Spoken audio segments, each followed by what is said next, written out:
I don't see him either.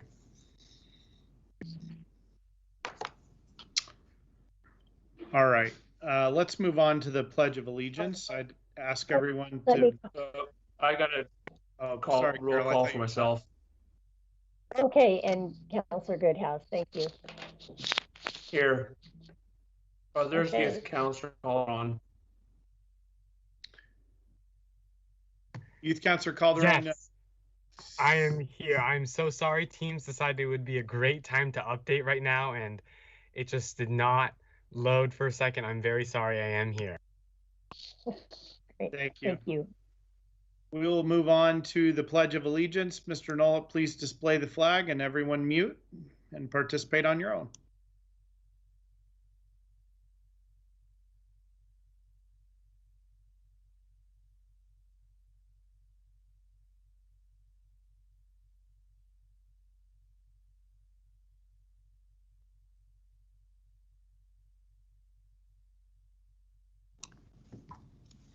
All right, thank you.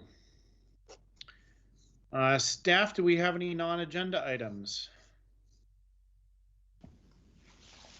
Good evening, Mayor, members of the council. We are not adding any, but we are requesting that the council pull item number 4, which is the resolution necessity, to a date to be determined. So staff are asking us to not hear item number 4 tonight? Correct. Okay, council, is there any objection to that? Okay. No. All right, we will table item number 4 to a future meeting. Let's move on to public comment. City recorder, we did receive some written comment. I think we had a letter about item number 4 that was just pulled, and we also had some feedback about water rates. And then was there one more I'm missing?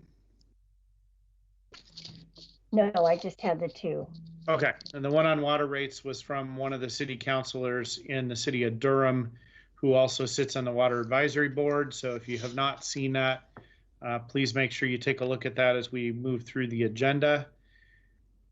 Let's move on to phone in public comment. The phone number to call is 503-966-4101. Mr. Nolup, you indicated we have at least one caller in the queue. Please put the first caller through.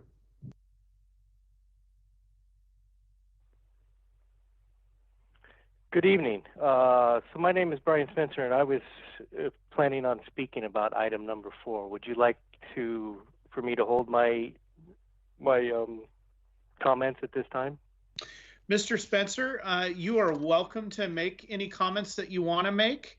The public comment time is open for anyone to make any comment they want. And so if you'd like to speak, if it's either convenient for you tonight or it may be helpful for the council to hear what you have to share, you're certainly welcome to do so. Okay, I'd be happy to share. So once again, my name is Brian Spencer, and I'm a principal with the group that has owned the property for the last 29 years that was originally planned to be discussed for a resolution authorizing the city to purchase this property via condemnation if necessary. So what I was going to ask this evening is for the council to reject this resolution, or at a minimum to defer this resolution to provide additional time for staff and their consultants to consider other alternatives and to understand fully the effects their proposal would create to a long-time business of the community. I'm not sure if everyone on the council is aware of this property, but the existing tenant of this property is a continuation of a business that has been a member of the Tigard business community since the business was founded in 1972, and it's been in its current location since 1992. If the city uses its power of eminent domain to take this property for its own use, the net effect of that will make this tenant, with an inventory fleet of well over 40 million and their 50 employees, homeless essentially overnight. This facility has evolved over the last 30 years and is somewhat unique not only in our own local Tigard community, but in the larger Portland Portland metropolitan area. I am not aware of any facility in the entire metro area that this tenant could currently relocate to. Even if we could find a property and it could be purchased, the time to develop such a property would likely take, at the bare minimum, 3 years, more likely 5 years, by the time you got through all the land use planning, building, and then finally actually to construct it. I'm aware that the tenant, United Rentals, had a site review study done of our region for site alternatives in 2019, with the outcome of that study advising them that it would be extremely difficult, if not impossible, to find another site that would work for them in this area. If the council decides to move forward without further consideration, it will displace and very likely eliminate an existing significant local employer. The tenant will ultimately go somewhere, but if they are forced to go out of the area, it will be a loss to Tigard and a potential loss or hardship for the folks who are employed there. In reviewing the information available online, it appears that the selection process for a property has been going on for quite some time, although this came as a complete surprise to us. We were first notified through a courtesy phone call on March 3rd that we would be receiving a letter notifying us of the city's desire to purchase our property through condemnation if necessary. I was more than a little shocked that a municipality would wait until less than 2 weeks prior to an action being taken to notify a property owner or their tenants of that property that they were considering such an action. I don't understand, if our property was being considered for such an action, why we would not have been notified as soon as it was being considered. This lack of notification has created a blind spot in the city's decision-making process and leaves the affected property and their tenants with an inadequate amount of time to engage with the city and an inadequate time to consider relocation. Finally, as a group that is familiar with property development, I cannot understand that an action like this, where potential properties are being weighed by various factors to assist in determining their suitability, that the total cost of acquiring such a property, including the relocation cost of tenants, is not considered a factor. Based upon the review of the materials provided, this does not appear to have been a consideration. I am not intimately familiar with the other properties that were considered, but it appears to me that these other properties would likely cost much less for the city to acquire than our property. I would like to think that that would be an important consideration to a public body spending public funds. In addition, I would like to think that any municipality would do everything that they could to exhaust all other options with a stated preference of looking for properties that are either undeveloped or lightly developed before resorting to an action that will essentially force tenants out of business. In summary, I am asking the city to consider the factors we have raised this evening in both our written and verbal testimony so that the best possible decision can be made for its local businesses and workers as well as the city's taxpayers. I thank you for your time tonight. Mr. Spencer, thank you very much for that thoughtful information and reiterating some of what was in your letter, and then also including some additional things for the council and the staff to be considering. So thank you very much. You're welcome. Mr. Nolip, is there another caller in the queue? Mr. Mayor, there is not. All right. We'll move on to follow up to previous public comment. Assistant City Manager Nyland, any follow-up? Good evening, Mr. Mayor and councilors. We do not have any follow-up to previous comments, and last week we didn't have a council meeting. All right, we'll move on to item number 3, which is to consider approval of a contract with Emily Oberdorfer for municipal court judge. Director Robinson, are you ready for staff report? I am, thank you. So, making sure you can see me this evening. I'm working from a different computer, so. Am I on screen? Others have indicated you are. I don't see you Okay. yet, but others do. Okay, I'll go ahead and get started then. So good evening, Mayor and Council. I'm Nadine Robinson. I'm the Central Services Director. Tonight, I'm here to present for your consideration and possible ratification the employment agreement with Emily Oberdorfer for the municipal court judge position. Our former presiding judge, Michael O'Brien, retired at the end of 2020, and the city began a statewide recruitment for the judge position. The position was advertised through the Oregon State Bar Association, the Oregon Municipal Judges Association, through Indeed, social media, and the city's website. We received 29 applications and were able to invite 8 semifinalists to interview. 3 of those applicants were invited to come before the full council, and Emily Oberdorfer was chosen as the finalist. Human Resources Director Dana Bennett and I met with Ms. Oberdorfer to negotiate the employment agreement that's before you tonight. So in this agreement, it's a 15-month contract, which automatically renews for 1-year terms unless notice is given. Initially, compensation will begin at the current judge pay rate of $100 per hour. Now, as you know, with photo enforcement, we're looking at expanding our hours. So when the position increases to half-time or more, compensation will shift to salary. And that salary will begin at $93,000 per year.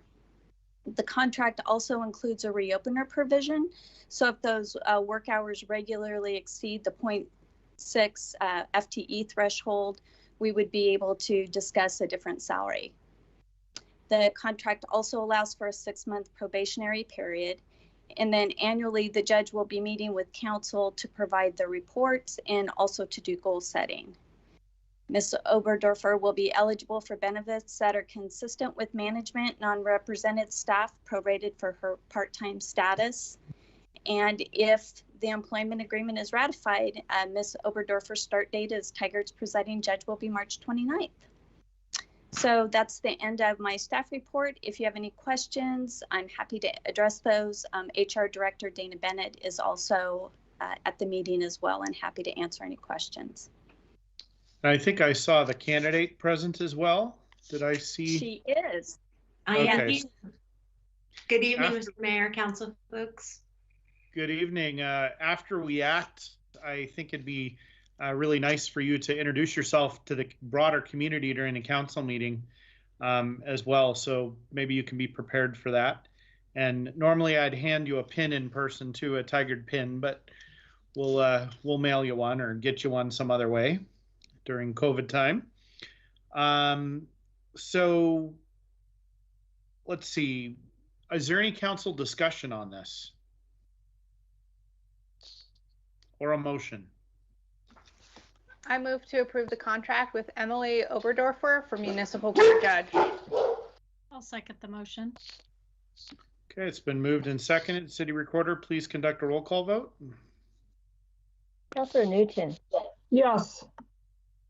Council President Lube. Yes. Councilor Shaw. Yes. Mayor Snyder. Yes. Councilor Goodhouse. Yes.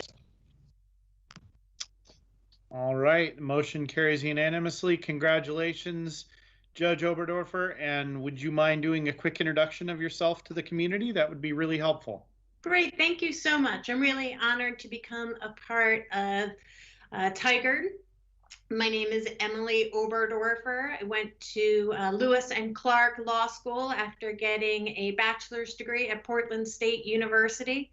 I had the opportunity to pro tem with and for Judge Michael O'Brien. So I have been around the city for a few years now.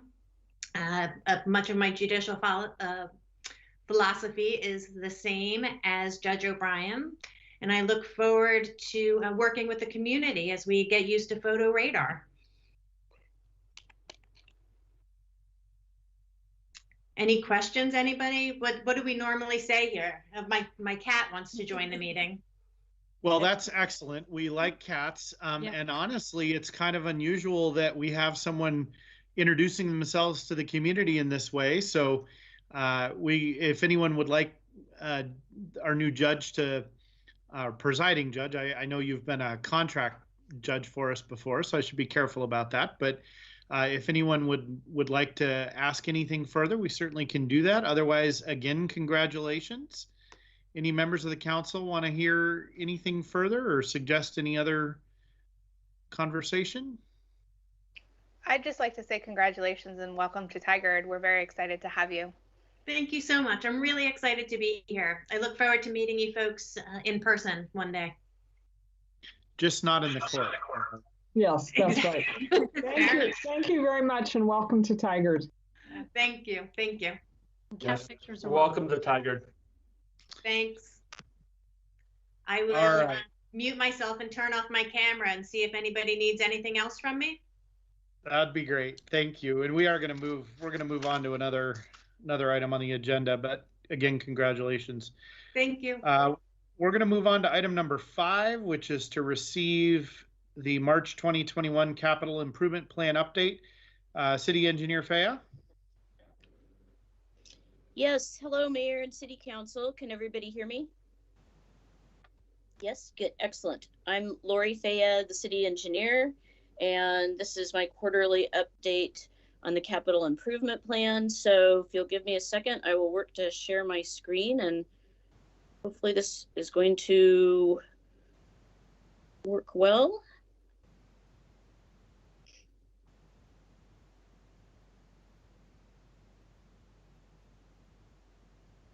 All right. So can everybody see my slide? Yes. We can. Excellent, thank you.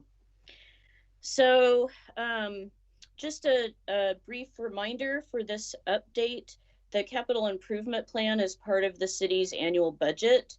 It represents both capital projects that are budgeted during the current fiscal year, but also the plan for budget expenditures for projects for the ensuing 5 years beyond that. And the typical definition of a capital improvement project is something that creates or will lead to creating an asset like streets, sewer pipes, parks, things like that, that has a value of $50,000 or greater. And I'm hoping that council received in the City Council newsletter last Thursday the project management worksheets for all of the projects. That's for those who want to dive into more detail about each project, and then I'll give a summary on a few of those projects here. So these are our systems that are basically covered in the capital improvement plan: parks, streets, water, sanitary sewer, stormwater, and facilities. And I'll move right into parks projects. And as I noted, I'll just focus on a few of them. Basically the colored dots are, green means good, yellow means there's somewhat of an issue, and red means a problem. So this one, I probably should jump right into the red dots, and that is the Fano Creek Trail project. We've talked about this before. This project is for 4 segments of Fano Creek Trail, building 3 new sections, one in Woodard Park, one kind of behind the library, another in the area of the Durham wastewater treatment plant, and then rehabilitating a segment of trail basically behind City Hall.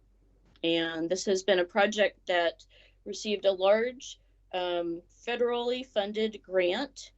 The city was awarded that grant back in 2014, 2015, I think 2014, and it has been a long haul. We've been through several budget increases, several schedule issues, and in the upcoming budget process, you'll see an additional substantial increase requested in the project budget. It's been really difficult, as you know, with this project. It's federal highway funds, and those we are required to have ODOT manage the grant, so they're in charge of the funds. We do basically almost all of the management work, but we don't have authority over the funds. ODOT has the contracts with the design consultant and upcoming with the contractor. We're looking forward to this hopefully getting out to bid for construction in the fall. Hopefully see construction start in the next fiscal year. But again, there will be a substantial budget increase to the tune of $750,000. And that's another crazy increase. And it's basically to account for additional time needed for the consultant to oversee construction, for additional costs identified as we went to 100% design, and a lot of permitting issues. So we don't have a lot of control over that. I will note that given another substantial increase, I made sure that we went back and asked ourselves the question of, if we turned back the grant, could we implement this project for cheaper? The grant is $4.3 million. Our original Tigard share of the project was about $500,000. With the latest increase, Tigard share will be $4.1 million. So I think it was extremely valid for us to go back and take a look at that. Unfortunately, at this point, if we returned the grant, which includes us basically having to pay back for all the design that's already been completed and all the right-of-way work that's been completed, and then went ahead with construction, it would be even more expensive than that. So we don't get a cost savings, and our desire is to get this work done. I also asked the question about what if we only built part of it and delayed part of it. And the problem with the type of grant, it's an air quality based grant, and all of the trail segments are needed in order to achieve what the modeling results said were necessary in air quality improvements, because less people would be driving cars and would be using the trail system. So Metro would not be supportive of us trying to only build part of it, nor would ODOT. So we're kind of left in a difficult situation. I will tell you that the way we are finding most of that additional increase, you may recall a year ago I came to you for a previous increase to the project. And I'll remind everybody too, we sign intergovernmental agreements that say that Tigard is on the hook for any extra costs on these types of projects. But I had mentioned that the Fano Creek Trail Amenities Project, which was a concurrent project that we funded in order to be able to build what I'll call the cool stuff that would go along with the trail, things that ODOT won't let us include in their part of the project, things like overlooks and signage and wayfinding and maybe artwork and extra benches and things like that. What we're going to do is defund that project. That will provide us with about $650,000 of the $750,000 needed, and the rest is available in Parks SDC's fund balance. So it is fundable to complete the project. We have contingency in that. We hope it's enough. Realizing that this project still has not gone out to bid. It will go out to bid, like I mentioned, hopefully in the fall. So maybe I'll stop on that one and see if you have any questions, and otherwise I'll move forward on the rest of the report. Council, any questions? Doesn't look like it. Okay, go ahead, City Engineer. Okay. All right. Thank you. I know that's a lot to take in. Let me move to a good news item. So Parks Major Maintenance, I just wanted to note that we're putting in a grant application to the Oregon Marine Board for improvements to the Cook Park dock to make it ADA accessible. So it would have a mechanism so like people in wheelchairs would be able to actually get into their canoe. And the Marine Board has indicated that they strongly support this project. So I anticipate we'll see work on that in the next fiscal year. So yay for that one. Let's move to the next page. On this one, I think the main one I'll note is the Cook Park softball and baseball infields. The construction is underway on those, so that's to add turf to the infields, which will make those facilities usable for more of the year. You will, however, see in the Q3 budget request some requests for additional funds.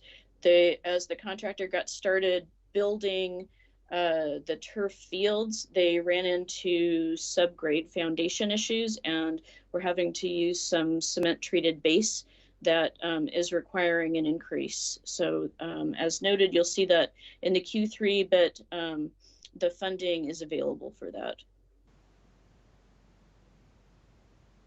Let's see, I'll move on to streets projects. Pavement management program. So pretty short order here, you'll start seeing the contracts come to you for approval for this next summer's program. So that will be for slurry seal, it will be for, and also for paving.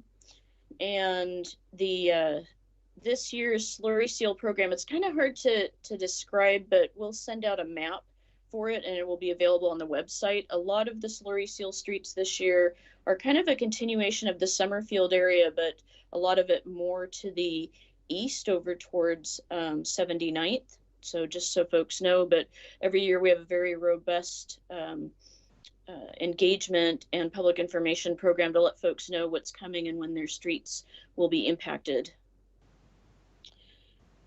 Kind of related to that, I mentioned 79th Avenue, and under our pedestrian and cyclist connections program, we've put out an engagement web page and have been receiving a whole bunch of information and input from folks who live along 79th from Bonita to Durham or use it regularly. And we're looking at developing some short-term ideas to help with traffic calming and slowing traffic in that area, and as well as to help us better define our future capital project, which is slated to add some sidewalks to fill some of the gaps in a few years. So that's going along well. So I'll just mention for the mayor that my understanding is that the Upper Boons Durham Adaptive Signals project is aiming for summer of 2021 construction. So I know we never hold our breath on that one, but it may actually be coming to fruition. I'll just be amazed if it's done before my first term as mayor is over, since it started like 2 years before I became mayor. It's been going on for a long time. That's, yeah. Another one I wish we had control over the management on. I will note in regards to North Dakota Street Bridge and Tigard Street Bridge replacement, I will be putting out a request for proposals to bring a consultant on board for design of the Tigard Street project in the next couple of months. North Dakota Street project is another one that's managed by ODOT because of a federal grant. They still are negotiating the consultant fee. I hope they will issue notice to proceed soon on the design.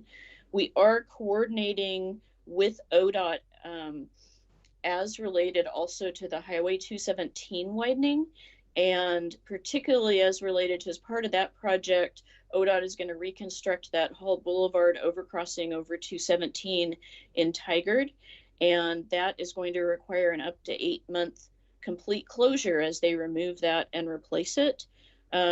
So we're working closely with ODOT, and actually they're working towards adding some requirements to their construction documents, so that we're hoping that the construction of that overpass will be towards the end of that project in the later part of 2024, which, cross our fingers, allows us the opportunity to build one and maybe both of our bridges before that, so we don't cause complete traffic Mageddon with structures closed all over the place at the same time. So we continue to work on that coordination.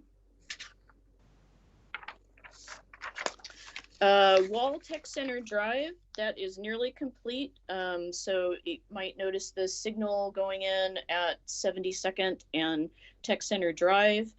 And we're getting close on that. It'll be completed by the end of the fiscal year. And that's a great project because it has been zero city dollars. It's been entirely grants and state earmark funding for that project. Freewing Street sidewalk infill, I'll show you a picture here shortly that will involve that project. And then I wanted to note about Main Street Phase 2 that we're hoping for an August bid or even maybe start of construction for that project. So coming up soon, we're at 60% design right now, and we've been doing a bunch of outreach to the businesses along Main Street to try to figure out how to best support them before and during construction.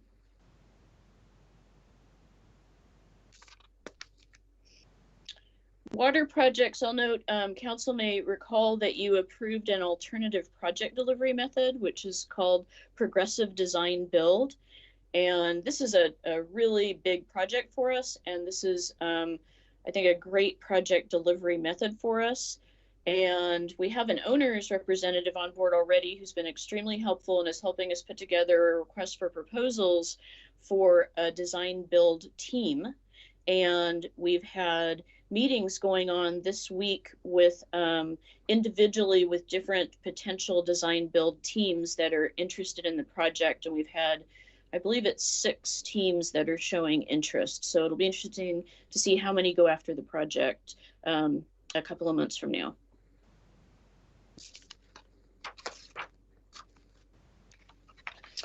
And I'll just say about sanitary sewer projects that all good. They're all, I've talked about some of these before and some of the geeky engineering cool stuff, but I'll just say they're all good. They're all going good. Stormwater projects, Freewing storm line replacement. Again, I'll have some photos on that in just a sec. The Tigard Triangle stormwater plan is nearing completion, and that is leading to, you'll see in the proposed budget that'll be coming before you, the proposed capital improvement plan, to start next year on design of the first segment of rehabilitation of Red Rock Creek. And that will be from Dartmouth to 72nd along the creek. And also as relevant, this plan is being conducted in coordination with Clean Water Services. So once we complete and they approve of the plan, then new development in the Tigard Triangle can pay basically a fee in lieu of stormwater detention. We'll use that funding as one part of the funding needed for these restoration projects, and those new developments will be able to be more dense and won't have to have big detention ponds on their site because we're restoring the creek instead, and it's meeting the same objectives. So pretty excited about that new way to deal with stormwater management. And then the Kruger Creek project, we're getting ready for the kickoff for the design of that big stabilization project. So very excited about that as well. The Oak Street property, you'll recall giving an approval for purchasing this property. So that purchase is underway. We will then demo the house, and in the future there will be a floodplain restoration project on the site. So this was an opportunistic purchase of a landowner that approached us and wanted to sell. So I feel very fortunate we were able to find the funding and fund balance for that. Facilities projects, well, you had a discussion just a few minutes ago about the acquisition effort related to a site. It's difficult, and so, but anyways, that process and consideration is underway for this project. I think that's all I'll mention for the facilities projects, and I'll get to the cool pictures. So this is a picture showing actually 2 different things. So maybe what I'll do here is there's a creek that goes like this and goes this way to meet Fano Creek. The culverts under Freewing Street were in terrible condition, in addition to some of the storm lines leading to it. So this project is to replace all of that, have adequately sized culverts that are in good condition and won't fail on us. And then that's leading to, once that's complete, we also have a project funded partly by a community development block grant to fill in sidewalks in this area, which is a really important location for sidewalk infill, for people to access both Pacific Highway, the other direction down to Omara, and it's actually a safe routes to school down to Tualatin and Templeton. So the purple line shows the future sidewalk as well. And that is one item, though, where we've had an increased cost estimate for that sidewalk project because it ended up requiring much more substantial drainage improvements in order to accommodate putting a sidewalk into an existing street. And so that also is a budget increase that you saw in the Q2. We're hoping to get back potentially up to half of that through Washington County CDBG, and those discussions are ongoing. They can't approve that. They can't be asked to approve it, though, until the project actually goes out to bid.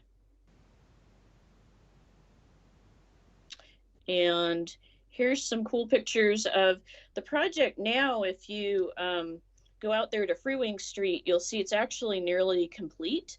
The road is ready to repave, but this was what it looked like when they were putting the new storm line in. So this is looking downstream to the north, and you can see those 3 pipes, and you can see the construction workers standing on. They were building a head wall that is now a big concrete head wall that protects the outfall of that flow and keeps it directed into the creek. This was a pretty substantial hole in the ground to put this new culvert system in and to pump the creek around it during construction.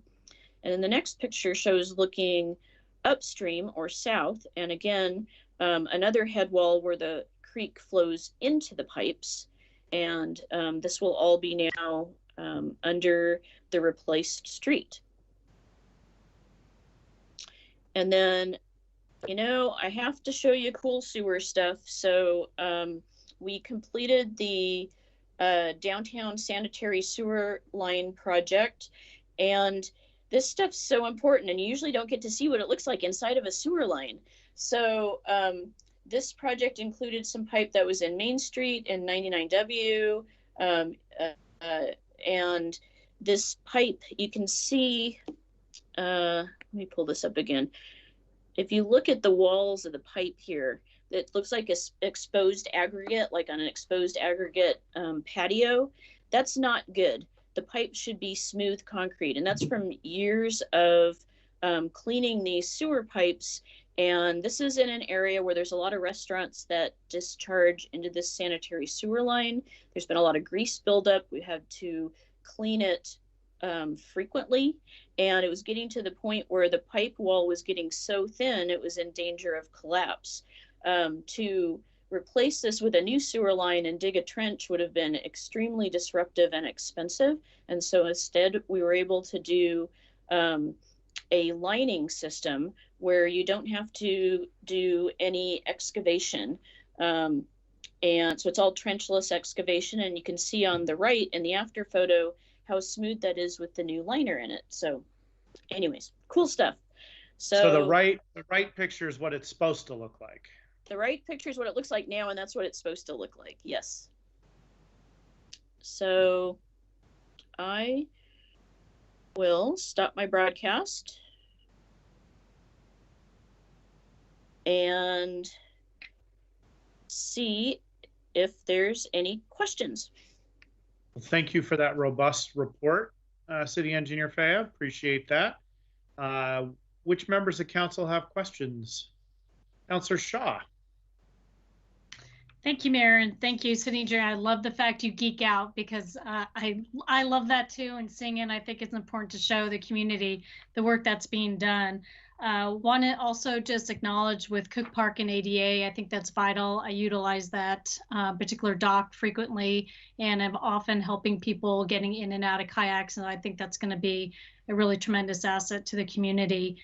And with regards to the $750,000, we appreciate you looking for opportunities to mitigate that. Somewhat sad that it has to be the amenities. Is there an opportunity for any grants, federal or state, since it is amenities, to bring some of that back to the project, or is that not viable? No, thank you for asking. So I think an opportunity we have is to potentially look at the Metro Parks Bond funding. So as Metro gets closer to making those funds available, I think potentially there's different pots of money there. For instance, one is what was traditionally called the Nature and Neighborhood Grants, and I think something like that may indeed be an opportunity here. So we will be watching for that. Great, thank you so much. Councilor Newton. Thank you, Mr. Mayor. Yeah, Lori, great report. I really appreciate the thoroughness. And Councilor Shaw asked my question, but I just wanted to say how excited I am about the Wall Street Tech Center Drive project, because I was there when it was just being envisioned, and Economic Development Manager Purdy was scrambling to put everything together so that we could go to the state and get some funding. So it's exciting. It used to be, look so different out there. So I'm really excited at how that's come together. So thanks again for the report. Very, very helpful. Thank you. Any other questions or comments? All right, thank you so much. Not a question, but I'm just going to say, I'm going to be impressing people by knowing the word culvert now. Excellent. Glad we could add to your vocabulary. Perhaps a future engineer. All right. Thank you, Lori. Really appreciate it. We'll move on to item number 6 in our agenda, which is to receive an update on the Tyler Technology Project. And we have Oversight Project Manager Beck for an update. Good evening, Mr. Mayor and councilors. I have a presentation that's coming up here. Mike was going to run the deck here. Okay. Go to the presentation slide. Okay. Well, it's hard to follow a picture of a sanitary sewer, so I'm going to do my best here. My name is Preston Beck, and I'm the coordinating project manager for the Total Tyler project. My title is actually GIS program administrator, but I've been asked to serve this role for the duration of the Tyler implementation. So the purpose of this presentation is to provide what will become a semi-annual update of this priority project, which is a major investment for the city of Tigard. This is only an update, and no action is being requested at this time. All right, next slide, Mike.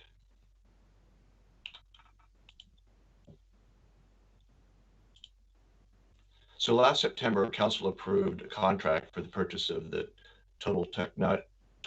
Tyler Technology software and implementation services. The project involves replacing finance, permitting, payroll and HR, court, work order system, utility billing, asset management, and document management. So it's quite a tall order. It'll also include a 311 customer service component. It also includes significant enhancements to our public-facing systems, especially those that happen to be related to any kind of transaction through the use of a portal. The $6.4 million project is over 10 years and involves the use of a SaaS, which is software as a service. So it's essentially a cloud-hosted system. The project will also require significant teammate resources during the implementation. All right, I'll go on to some background here.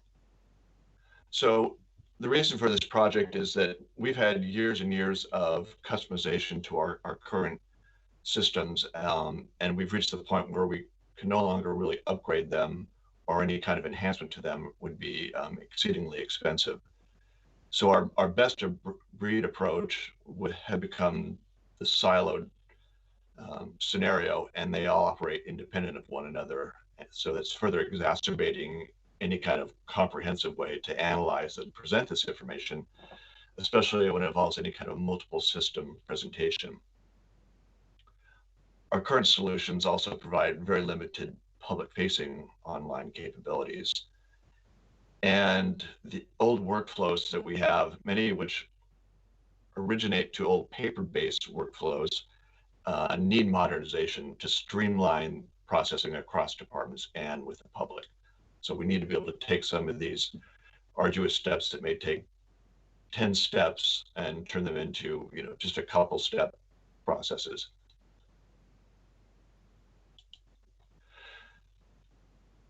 So as far as key achievements to date, they centered around establishing a project framework that will last multiple years and through the different modules. And since September, we've set up a 4-year schedule of implementation. We've also established an internal project management team, which is primarily IT teammates. And then we also have now an internal Tyler steering committee. There's also a project communication plan that we're using to communicate with the various stakeholders. And then we've also communicated the Tyler standardized phase implementation approach to the stakeholders. And this is one of the strong features that drew us to the Tyler systems, is how they implement through this very standardized approach. We've also launched the first phase, which is the Munis implementation, and that includes the core financials, so AP, accounts receivable, and the general ledger.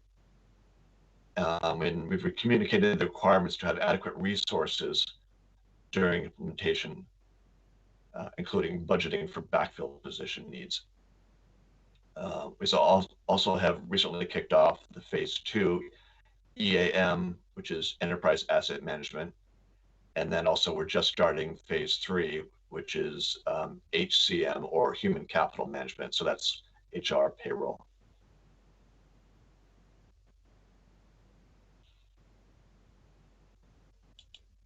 As far as public benefit from the Total Tyler project, it will provide public-facing interaction with core business systems, especially for doing any kind of business or transactions.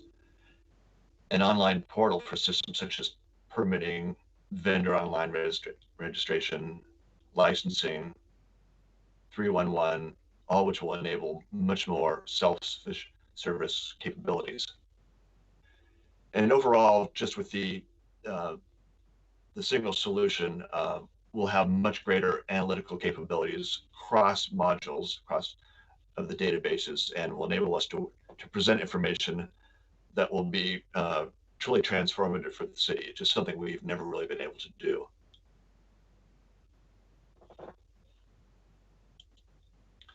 So a little bit more on the internal teams. The way we've structured things internally is that we have the executive sponsor at the top, and so that's Kathy Nyland. And then we have the steering committee, which is composed mostly of directors, but it's mostly those that own a business process. So Toby is the owner of the finance system, and so he's one of the steering committee's members. And then there is the project management team, and that's composed of myself, and then also Jeannie Robinson, and she's seeing up the Munis financials, EnerGov, which is the permitting system. And then Kelly Johnson is there's a typo in there. He's actually heading up the EAM and document management. And we also have a couple other folks from IT. James Christopherson is our systems administrator. So the role of the steering committee is primarily for major scheduling issues, communicating the resource and budget needs, affirming any project policies that are emerging, and being more proactive, alerting them of potential project issues rather than reacting. And then also what's coming next, and of course, project highlights. Also with this steering committee, we've been able to address other information management policies, such as commitment to implement as much as possible from the Tyler ERP suite, rather than pursuing other third-party solutions. And so that's something that's happening right now. Also, I should say that there's a corresponding Tyler side to this in terms of project management. For example, there's a dedicated project manager for the munis or financials, and same with the asset management. And then they have senior management and also development support.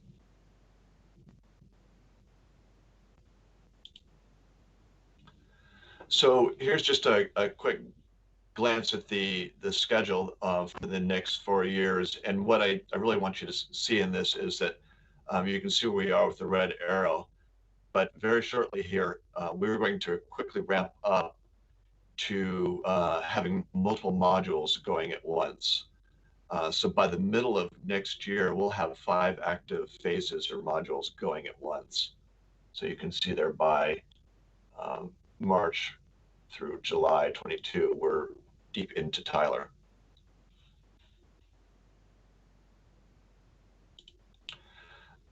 So as far as resource implications, the total Tyler project is a massive undertaking. It's the largest business system project that we've ever undertaken.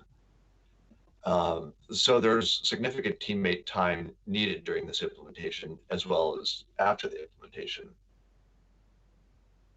And on the IT side, we've set up an IT project management office, and it's been has dedicated staff within it now. We've also added additional teammates for systems administration, and then forming application and database teams.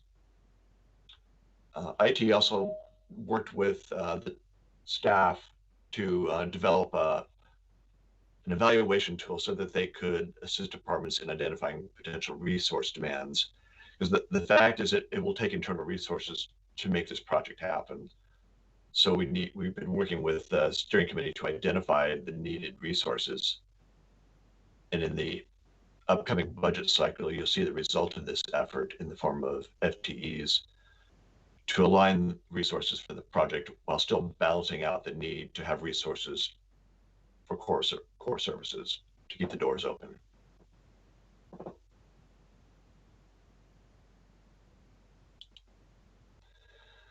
So as far as upcoming activities, the next, as I said, the focus right now is Munis, the financial system, because it's sort of the foundation of everything. And we're also starting with EAM, which is Enterprise Asset Management, and then HCM, Human Capital Management, has had already a kickoff session. So they're starting, I think, in earnest this next month.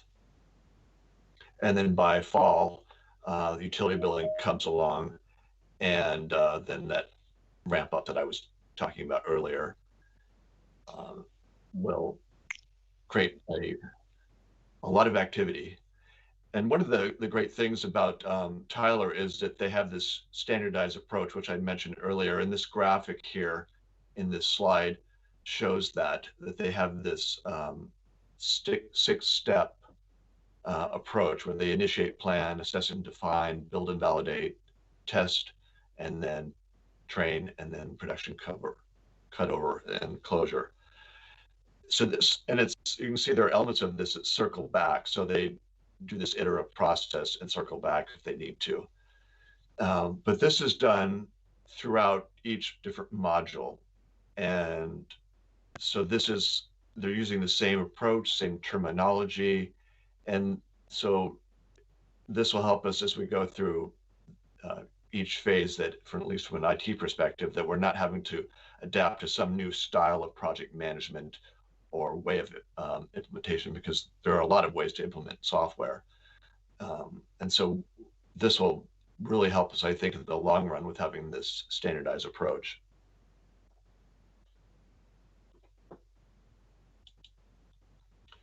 So in sum, we have a considerable workload ahead of us.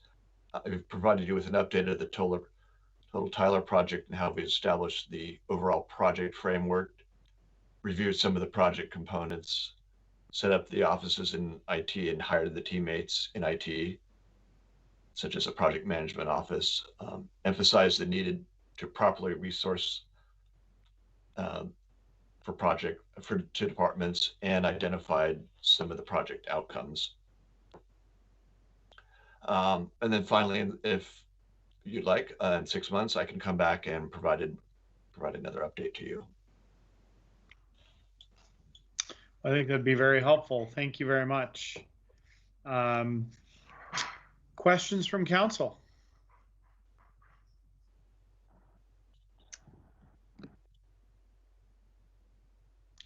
I am not seeing, oh, I do see one now, a couple, sorry, oh, 3. All right, let's start with Councillor Newton. Thank you, Mr. Mayor. Thank you, Mr. Beck. These are mostly just confirmations from your presentation. So for the community's sake, really. So what I hear you saying is that this project is not going to have an effect on the delivery of services to the public. We're not going to be impacting services to the public as we move through this very important but time-intensive project. Is that correct? You mean cutting?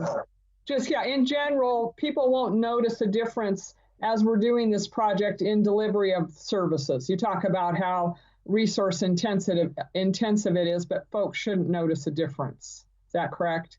Yes. Yeah. Everything correctly. It should be seamless and not visible to the public. Right. The other question I have, and I think one of the reasons we were excited about this is in the long run, the ability of the city to essentially, I'll be blunt, make more informed decisions, because we'll be able to pull reports, data, information, because our systems will be connected.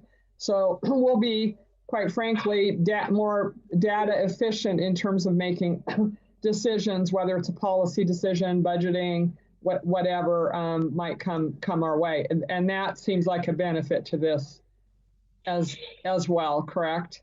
Yes, in fact, it's going to be very transformative. And because right now, when we try to do any kind of comparison between systems, it's like comparing the apples and oranges, because they have different terminology and the way the data is formatted. It's never been really possible to pull the data from the disparate systems and to have one believable outcome. Right. So. And then the last thing really quickly, if at the end of this, it sounds like as a community member, as a user, it should be more efficient for me to go online and access information, get a permit, get services. We're hopeful that that will be an easier experience for our community. Is that correct? Yeah, so it's really creating more enhancements toward whatever we have, so that the more of a one-stop shopping portal to conduct city business all in one place. Thank you. The other thing is that we'll have the ability to have this 311 component, which we really don't have, where you can sign in and if there's any kind of a complaint or a pothole or other, a tree down in the road or something, that this would be the kind of interface that you'd work through. And it's just one place. So, okay, thank you, Mr. Beck. Councillor Shaw. Thank you, Mayor.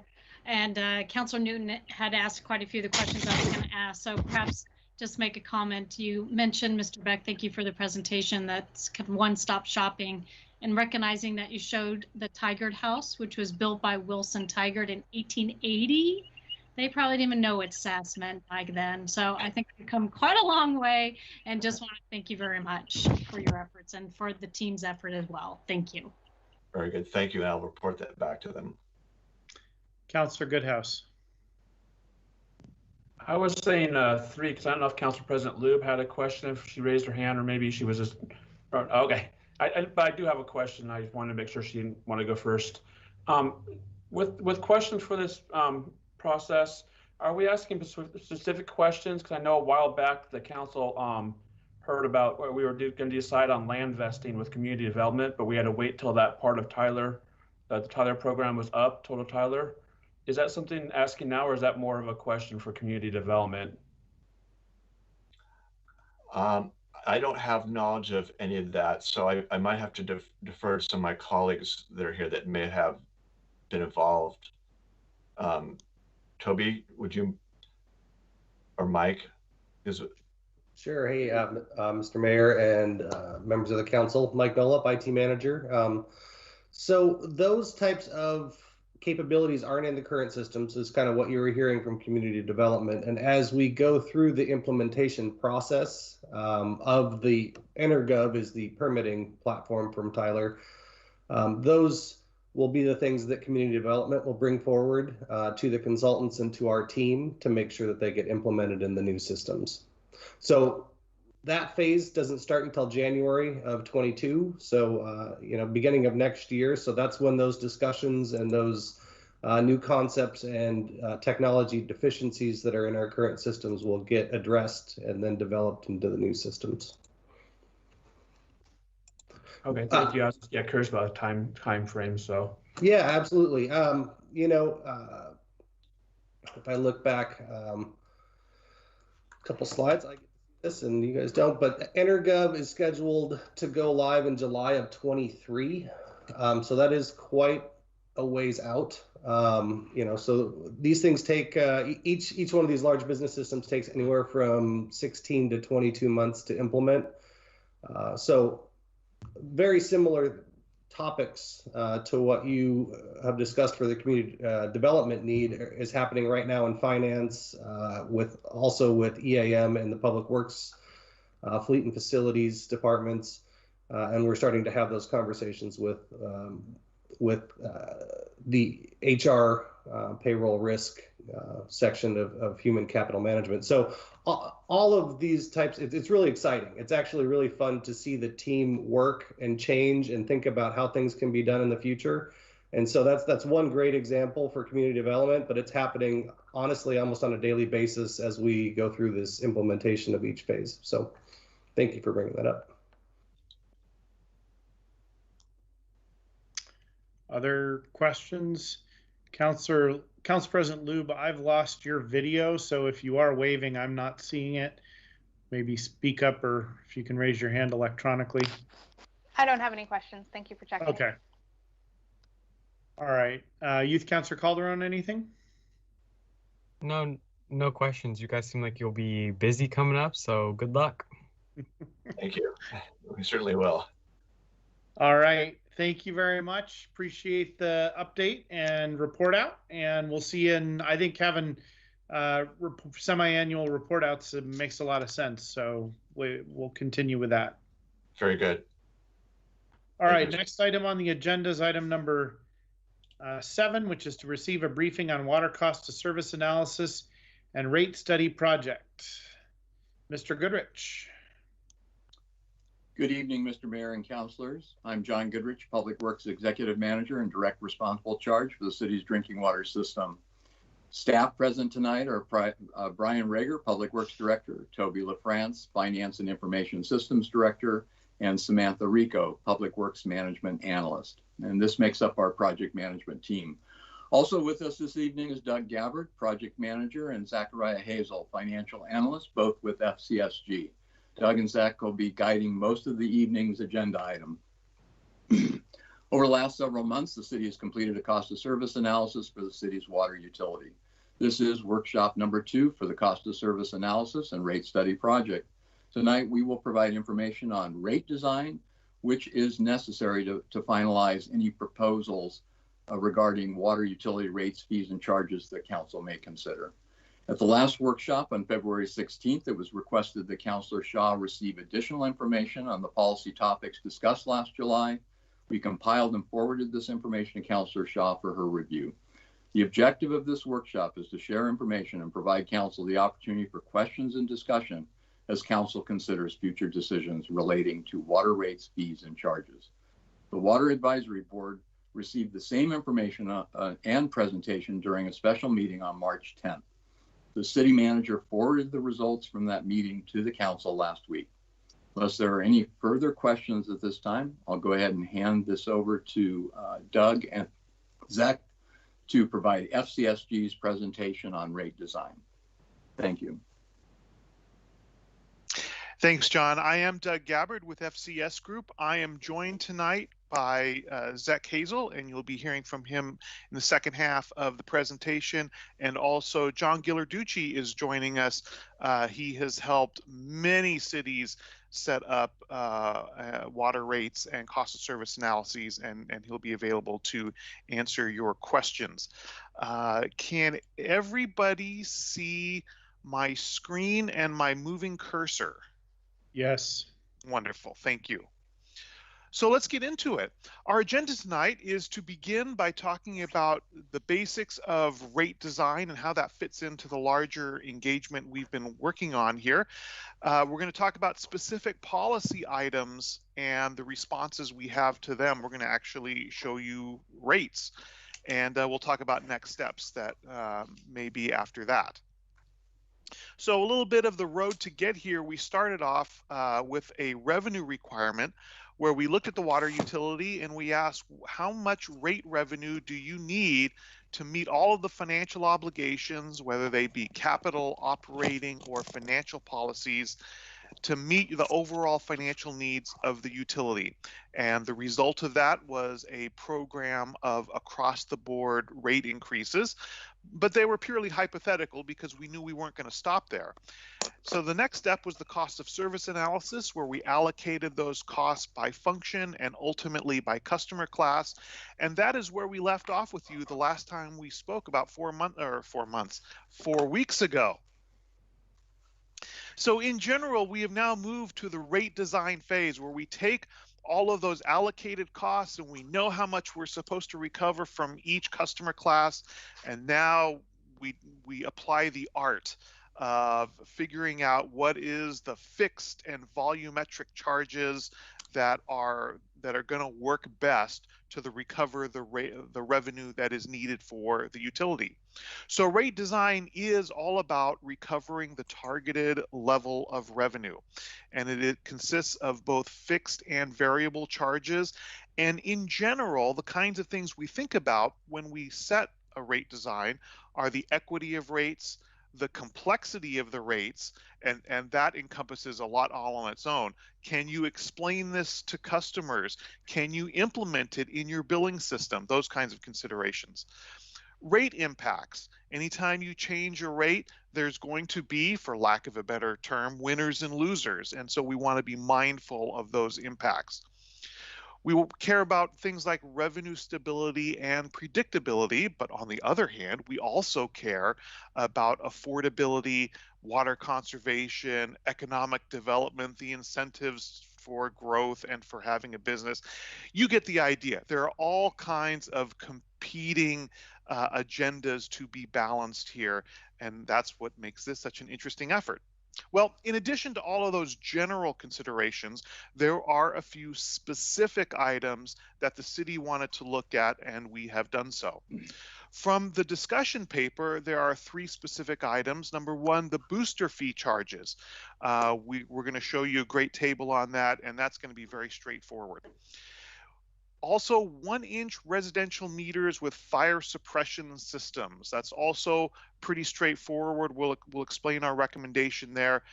But then we broaden out to all 1-inch residential meters and how they should be treated. Should they be treated differently or the same as smaller meter sizes? That's where a lot of the good conversation with the Water Advisory Board happened. And so we'll talk to you about our thinking there. Then we're going to move on to a suggestion about a uniform volume charge for multifamily customers. And then after that, we're going to get into implementation strategies and the kind of the smoothing that could happen to bring cost of service rates in over time to give folks as smooth a ride as possible for those with more severe shifts in their cost of service. All right. Let's deal with booster rates. So city staff asked us to look at the booster rates, and they gave us specific sets of costs that should be recovered in the booster charge. And those costs specifically were the electricity costs associated with pumping. And so we looked at those costs and we divided that out by those customers paying the booster charge, applying the meter capacity equivalents to the various meter sizes that are subject to the booster charge.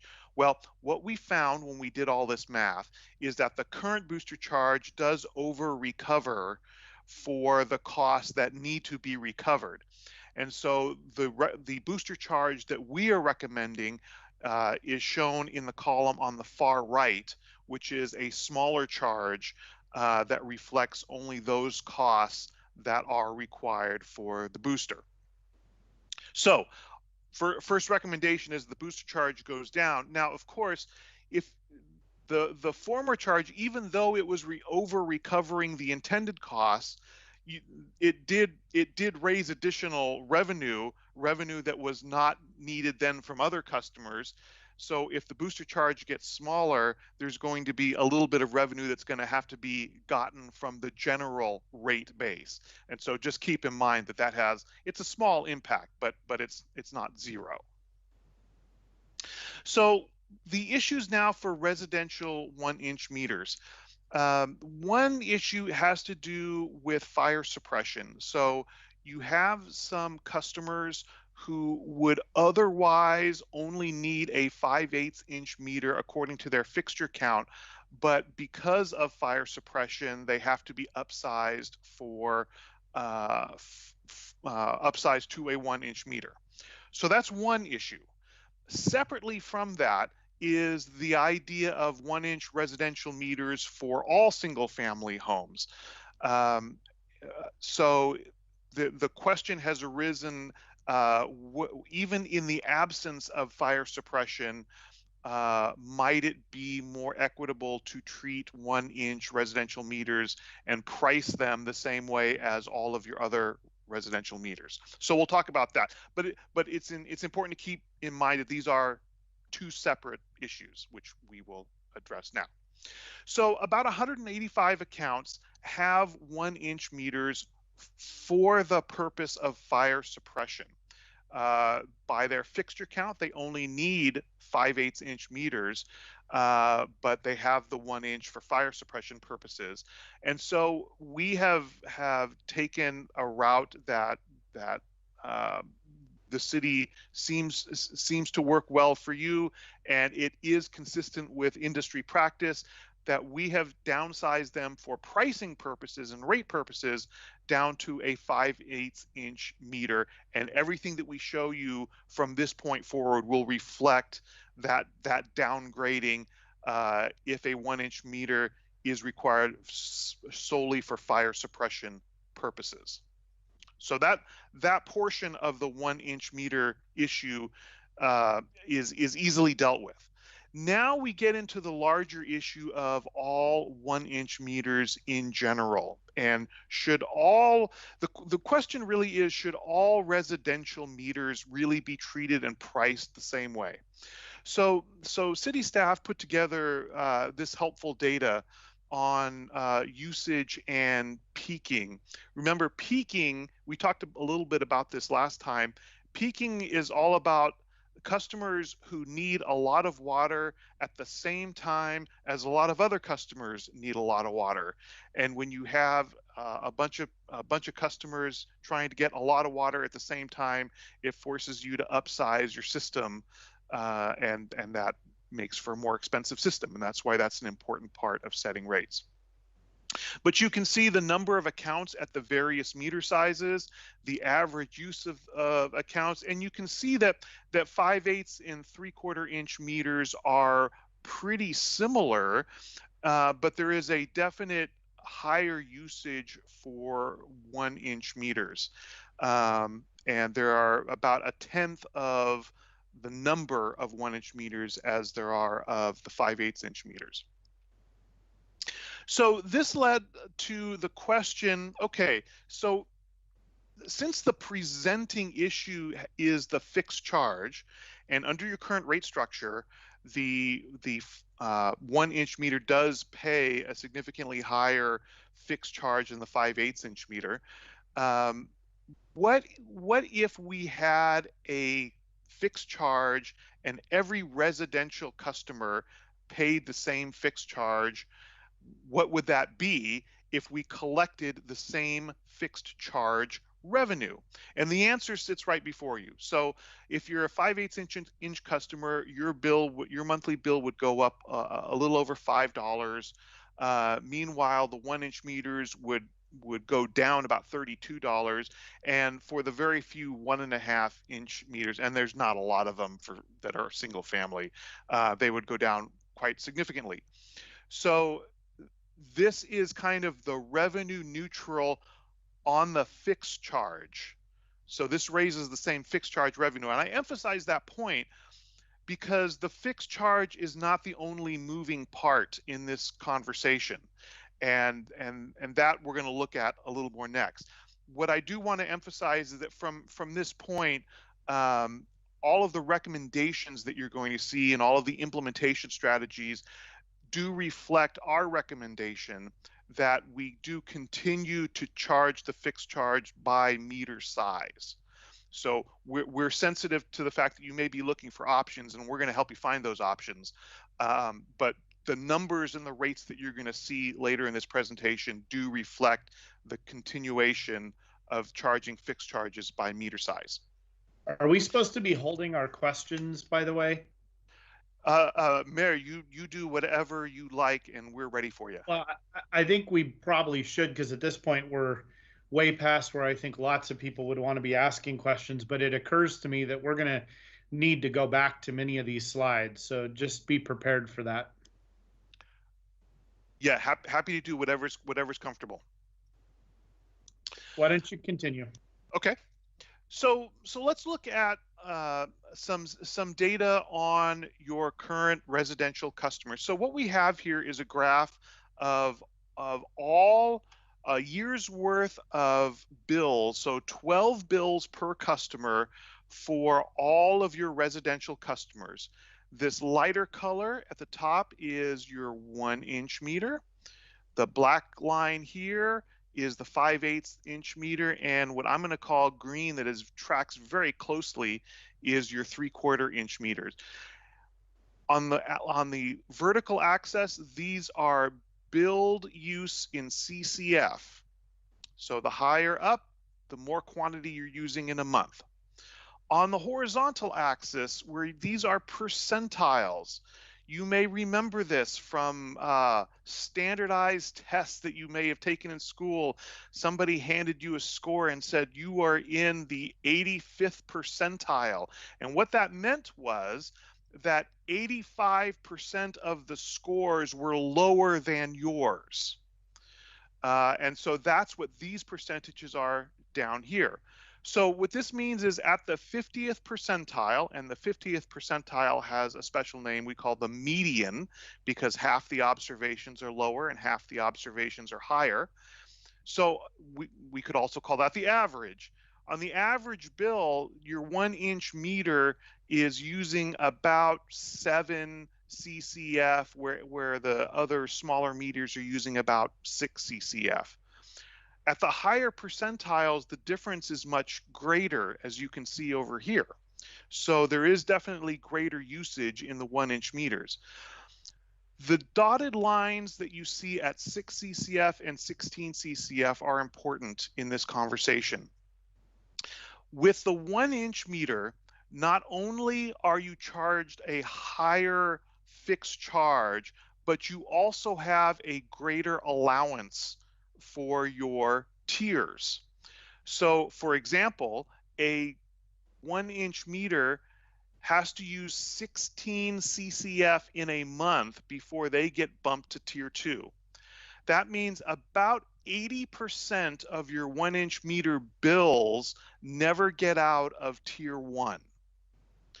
But if they were to be priced as 5/8 inch meters, and if that change encompassed both a lower fixed charge and lower tiers, then the top of tier 1 would come down to 6 CCF, which is where the 5/8 inch meters range ends.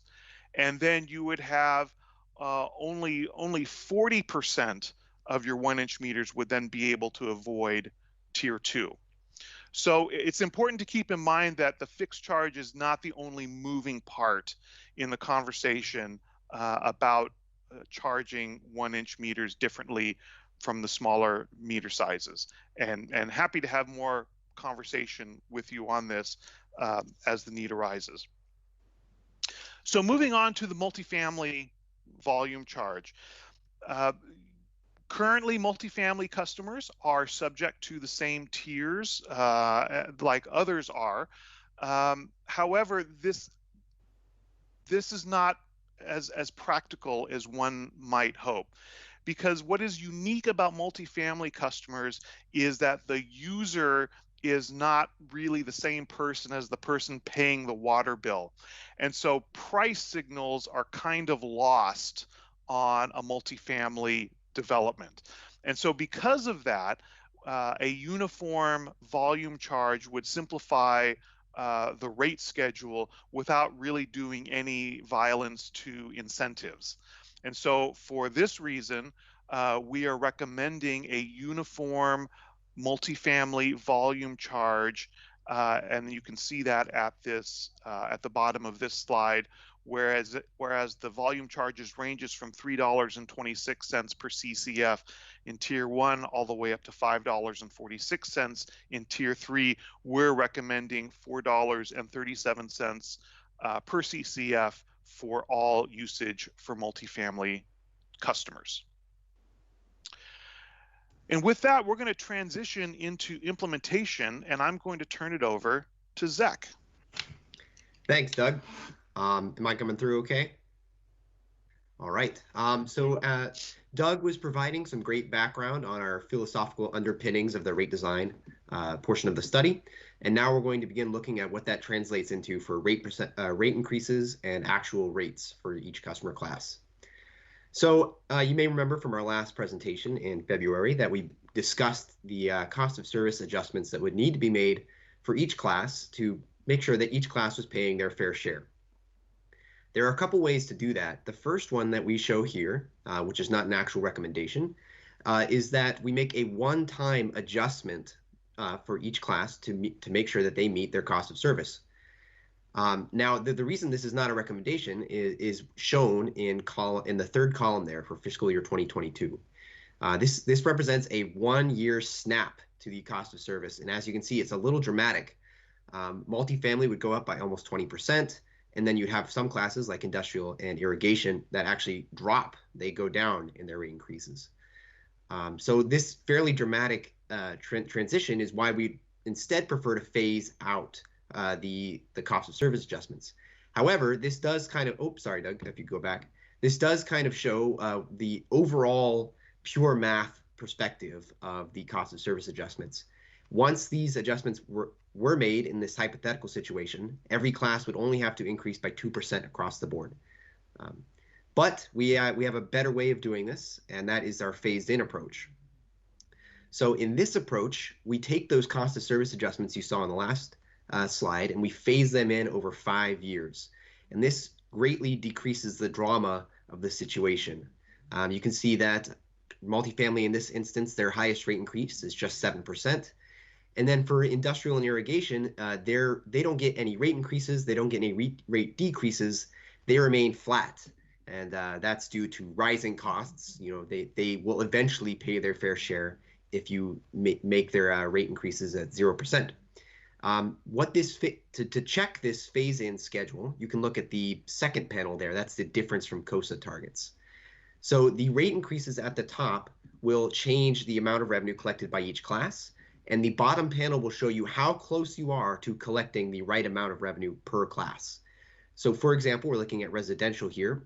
They start off at over collecting by almost 2%, but by the end of the 5-year phase-in, they are exactly collecting their cost of service. That's 0% in 2026.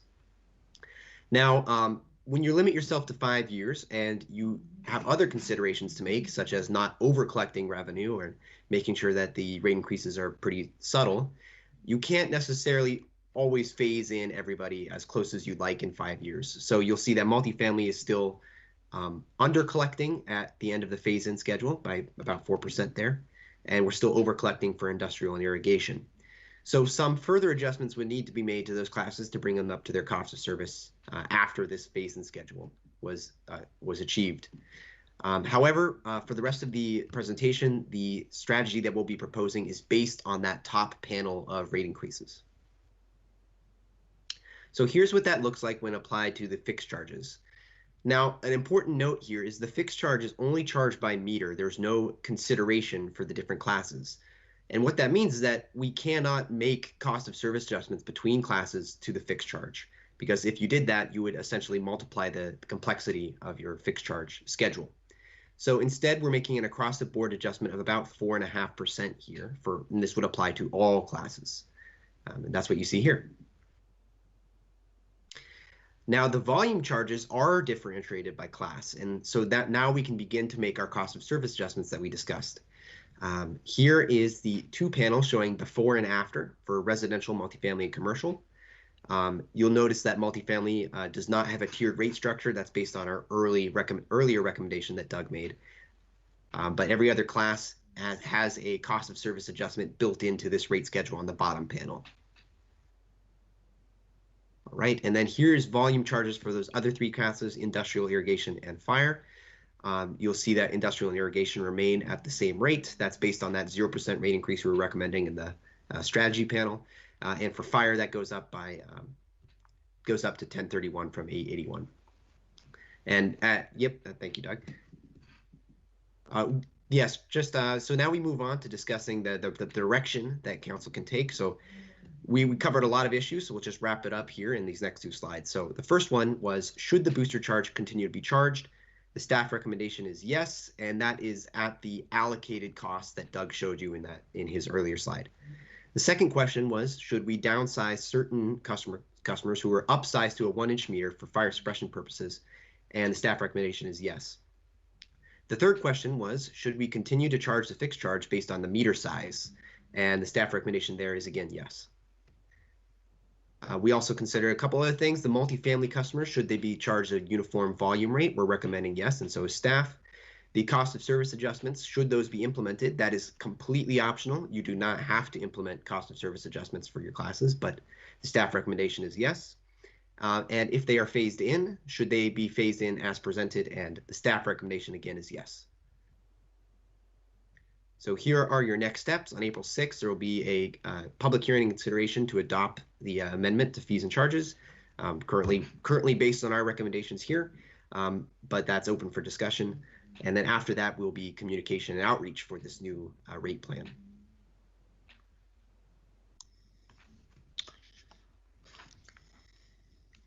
So time for questions. We would be happy to answer any questions you may have.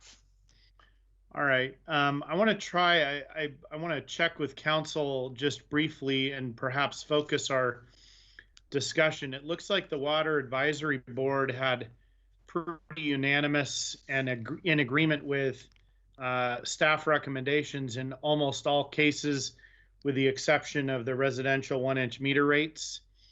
And I guess what I'm wondering is if we can tackle that issue first and just make sure that the council agrees with the other recommendations that both staff have made and that the Water Advisory Board has agreed with, and then we can focus our efforts elsewhere if you're okay with that. Councilor Newton. I just have one question on the multifamily rates. During the presentation, it was mentioned fair share. So could you just really briefly summarize that aspect related to the consistency of the rates? And I wonder about conservation. Maybe that's not a major issue, but if you could just explain why you said fair share when you were talking about the multifamily and that consistent rate. I just, some clarification would be helpful. But Mr. Mayor, I'm fine with the recommendations. I just had that question. Okay, well, let's get your question. It looks like Councilor Goodhouse has a comment or a question too. So we'll deal with everything but residential 1-inch meters, and then we'll go to that. So the cost of service analysis, so to take this stepwise, the cost of service analysis identified the shifts that are necessary to make sure all of the classes pay their fair share. And so we have made sure that through the volume rates, everybody is brought, whether more quickly or less quickly, to the cost of service rates. And so that's where the fair share of that class comes into play. And so that issue is the same as we talked about last time when we got together. Now, what we're talking about here in rate design is not so much fairness, but the practicality of multifamily users being insulated from price signals. And you mentioned that water conservation is important, and you're absolutely right, and we completely agree with that. But for multifamily, almost uniquely, price doesn't send that signal as well as it does with virtually any other class. And it all has to do with the separation of the user and the payer. Does that help? I understand what you're saying. Thank you. All right, Councilor Goodhouse, and then Councilor Shaw, you'll be on deck. Thank you. I have two questions. One on slide 12, I think it was, and Councilor Newton hinted on it briefly. By lowering the amount for tier 2 and tier 3, what will that do to conservation? I'm just thinking that in the summer, when people are watering their lawn or so forth, they usually, when it first gets nice weather, they'll water a lot, then they get that bill and they may back off. But if they, in that tier 3, if it's not as much of the jump, where it's not a $2.20 increase for watering more with people that have the 5/8, I just wonder how that may impact the conservation going forward. This is for multifamily, right? So they don't bear the direct cost of the service. I'm comparing residential.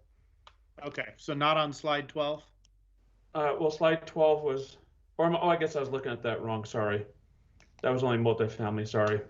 That's okay. I'll take the opportunity to say that yes, single family does continue in the tier structure, and we think the price signals are sent rather clearly through that method, which is why we like your tier system.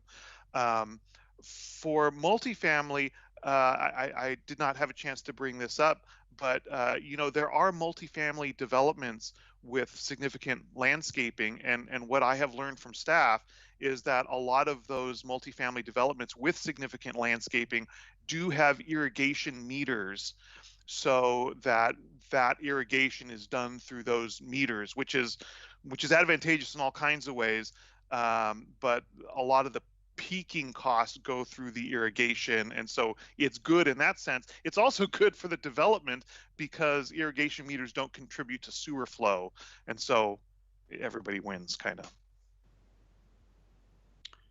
Councilor Goodhouse. Okay, thank you. And my second question kind of falls onto that is, before we do weigh in a decision on this, if there's going to be any outreach to industry And then kind of you touched on already irrigation, just to reach out to them to see if there's any letter or make sure at least they're notified beforehand of this. And does the and that just made me think when you said that second part about irrigation meters, does that affect the city's irrigations, or would that be a cost that's going to be increased to the city for irrigating parks and all those areas that the city irrigates? I'm going to get a lifeline from staff on that. Yes, Councilor Goodhouse. You are correct that any rate increases will affect both city facilities and the parks if they're using city utilities. Also, just having to do with multifamily and providing a uniform rate. This was not an item that we brought to council in July of last year. And the reason why was because we weren't aware of the changes that would be affecting the multifamily units as far as the cost of service analysis. And as we were having discussions about the type of outreach that we would have to do for those customers, and we did similar outreach back in 2010. We had customers with 8-inch meters that went from $3.26 per month to over $1,200 per month. And so we had to do special notification with individual letters explaining to them what was occurring, and also to have good information as far as contact information so that any property owners or property managers would have a way of reaching out to us and getting more information. We anticipate that because of the cost of service analysis changes having to do with the rate structure, that we would probably be doing the same thing in our communications plan. And if we were going to do that, then if we were going to look at a uniform rate, that would be the time to explain it as far as the benefit to the property owner. And the benefit to the property owner is it's easy for them to explain to tenants what the rate is. A tenant isn't thinking in terms that their next door neighbor is using more water and that's what's driving their costs up. From a property management standpoint, forecasting future budgets is much easier. And also for those properties that have the revenue requirements for this particular class are already baked into this rate structure. And so there's no impact to the utility as far as the amount of revenues generated. So we just felt that if we were going to go ahead and reach out to these customers on an individual basis, that we would be explaining both things. One would be the uniform rate, and also the cost of service analysis and the implementation of rate increases over the next several years. Does that, hopefully that's answered your question. Thank you. Yes. All right, Councilor Shaw. Great, thank you, Mayor, and thank you very much for the presentation. On slides, one question on slide 7.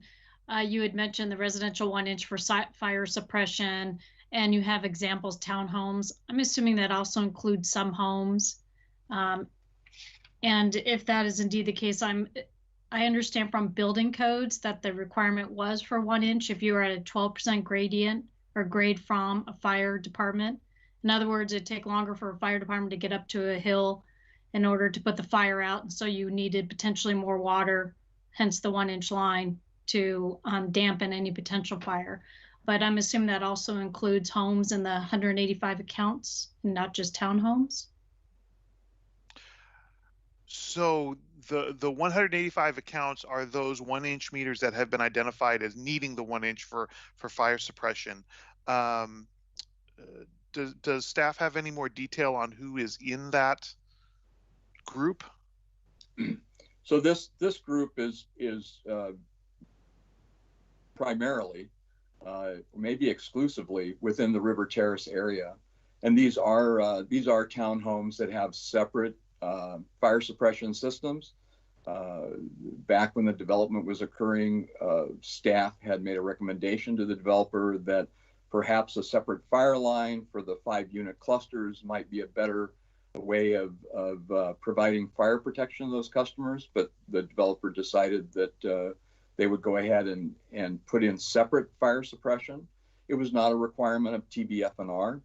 And so it was just something that the developer and builder felt would be perhaps a marketing point or something to add additional safety. And so at this point in time, we have 185 of these accounts. They're generally in 5-unit clusters in the River Terrace area.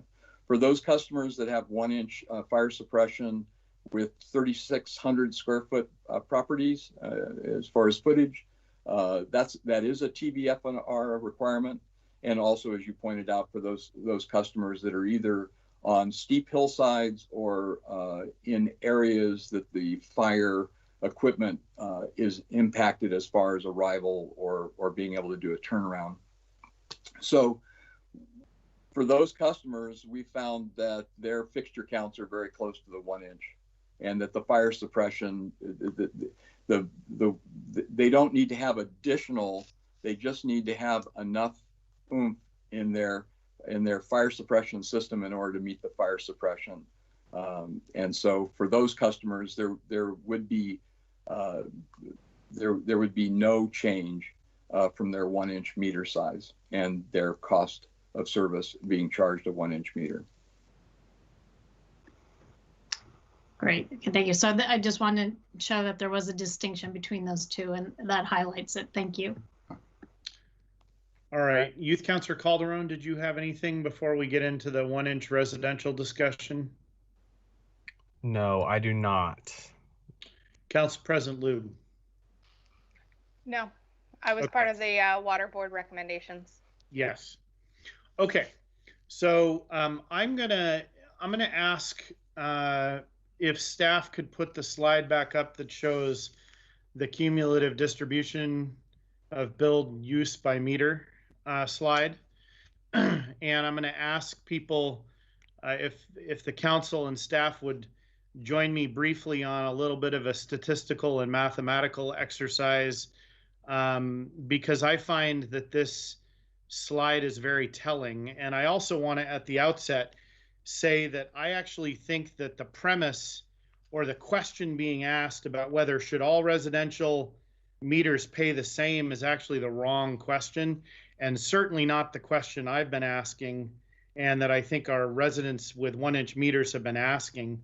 They, rather than asking to pay the exact same, have been asking why they're paying so much more, and it doesn't seem equitable and it doesn't seem proportional.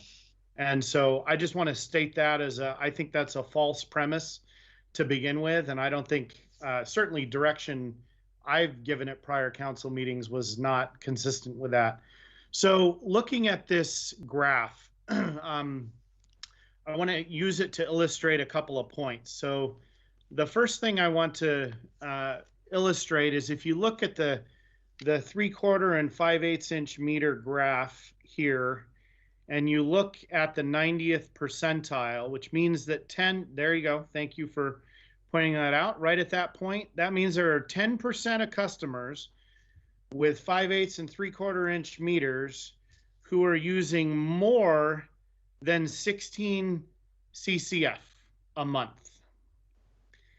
10% of that customer group, which includes 16,561 people, or meters, I should say, that means that 1,656 of them are using more than 16 CCF.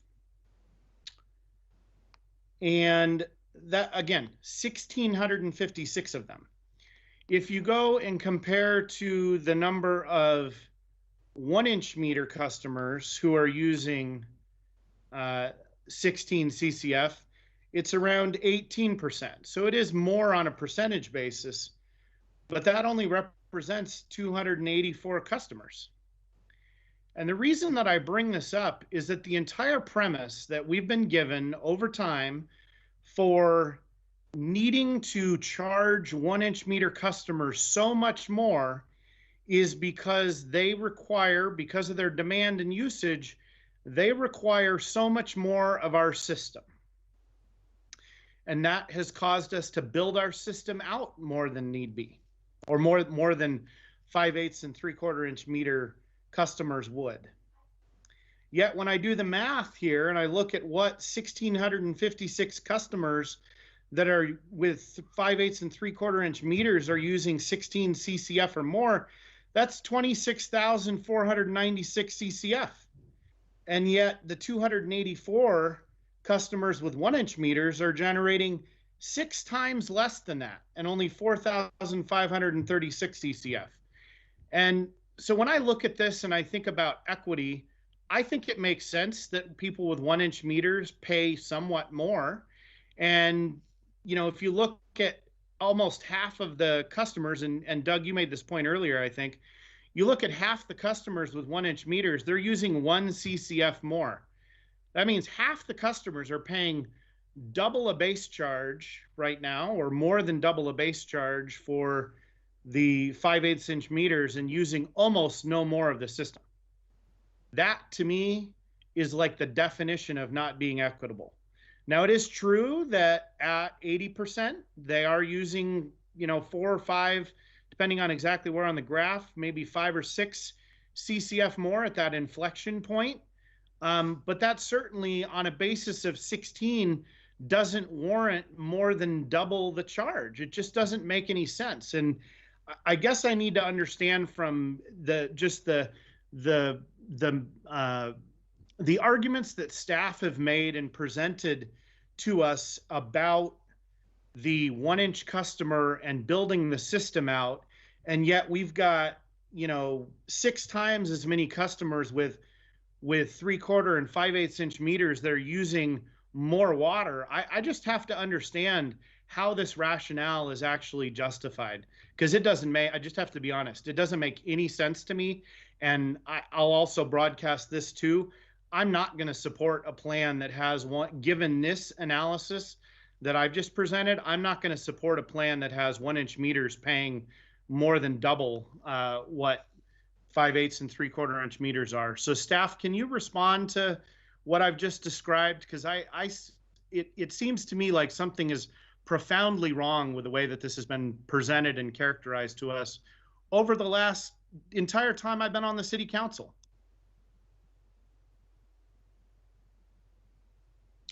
I would be happy to respond to that, John Goodrich, or do you want to take a shot as well? You want me to go first?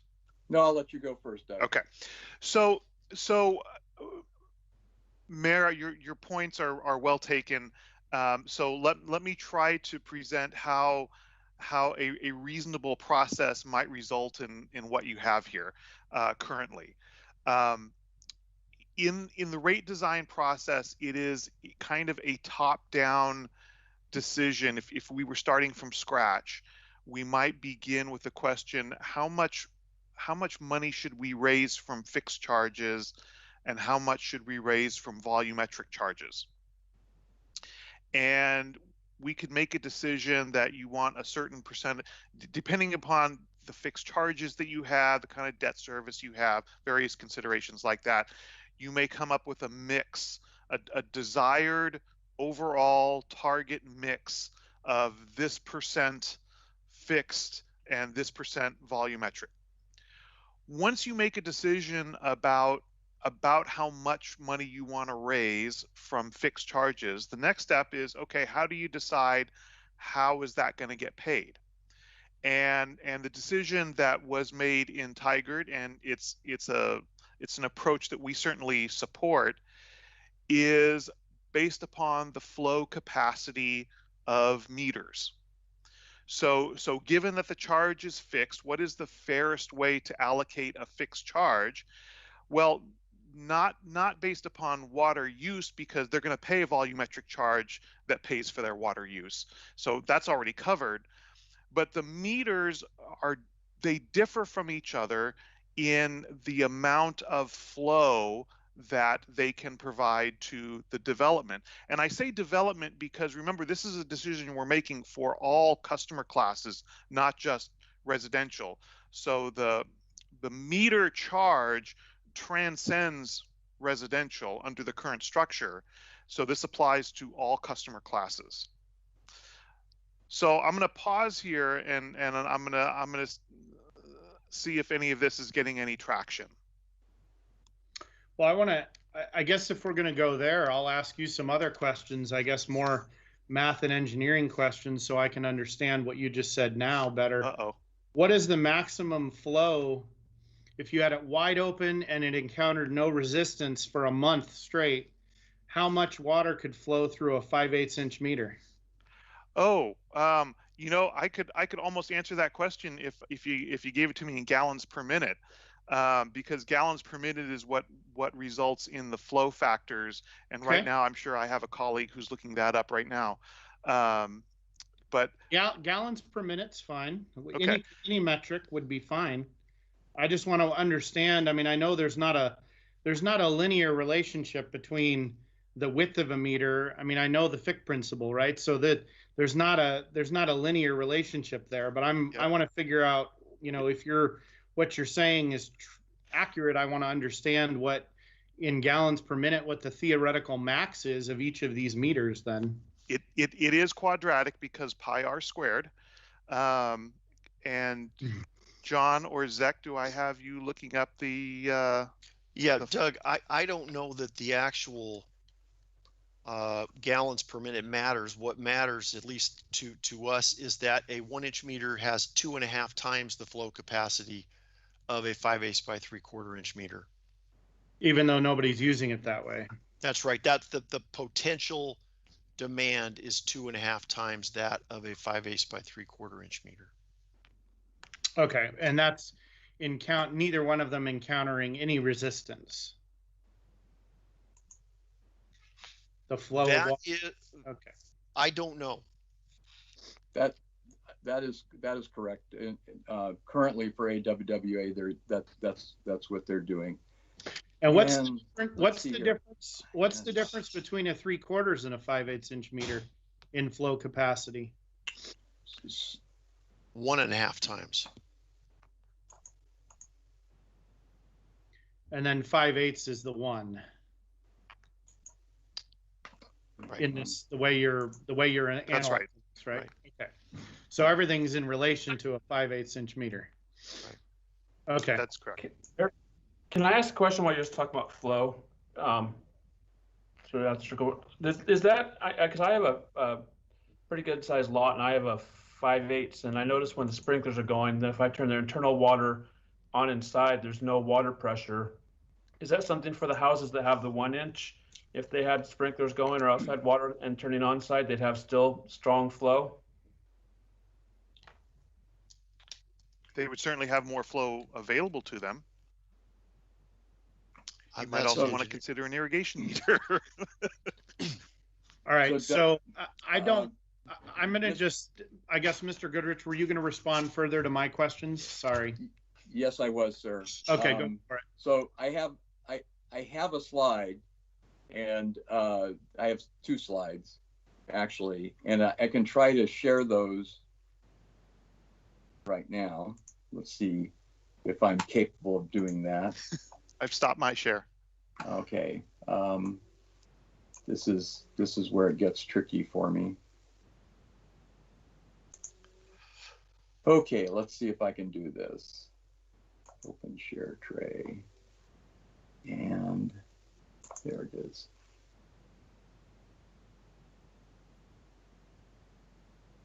Well, I passed that test.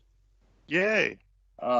So this is the Tigard meter size equivalence. This is identical to American Water Works Association as far as their meter equivalencies. And so as you can see here, their design criteria, which is their continuous flow for a 5/8 meter is 16 gallons per minute. For a 3/4 inch meter is 24 gallons per minute. And for a 1 inch meter, 40 gallons per minute. And then these proportional capacity ratios of 1, 1.5, and 2.5, as John had pointed out. And then our equivalent units also of 1, 1.5, and 2.5. And I also would remind council that these are the same equivalents that we use for system development charges and proportionality of how those charges are applied. So then this is the meter capacity use on demand. So for a 5/8 meter at 16 gallons per minute flow, that would be 23,040 gallons per day max. For a 3/4 inch meter at 24 gallons per flow, we're looking at 34,560 gallons max per day. And for the 1 inch meter at 40 gallons per minute, it's 57,600 gallons max per day. So these are the meter equivalents. And this was the basis of how the rates were designed back in 2010, as we were taking on a large amount of debt and felt that at that time that it was important to have at least 40% of our fixed costs covering a portion of that debt service, so that we would be able to continue to not default technically on our bond covenants. But we could still do that. This is not a question about whether that 40% is the right number. To me, this is a question about how you allocate it. When I look at your slide that you have up now, and I look at the graph of what's actually happening, they're completely disconnected. I mean, it may be true that people in Tigard with a 1 inch meter can demand that much more water, but none of them are doing it. None of them are doing anything near that. And so that's where I think we have a serious disconnect with our community. But I've probably said enough, and John, you can certainly respond, and then I'll open it up to the rest of the council. I believe you are correct in the way that you're describing it, and that we send a very strong price signal for water conservation, and price is very important as such. And because of that price signal, there is price elasticity, and for a lot of customers, they do what they can to reduce.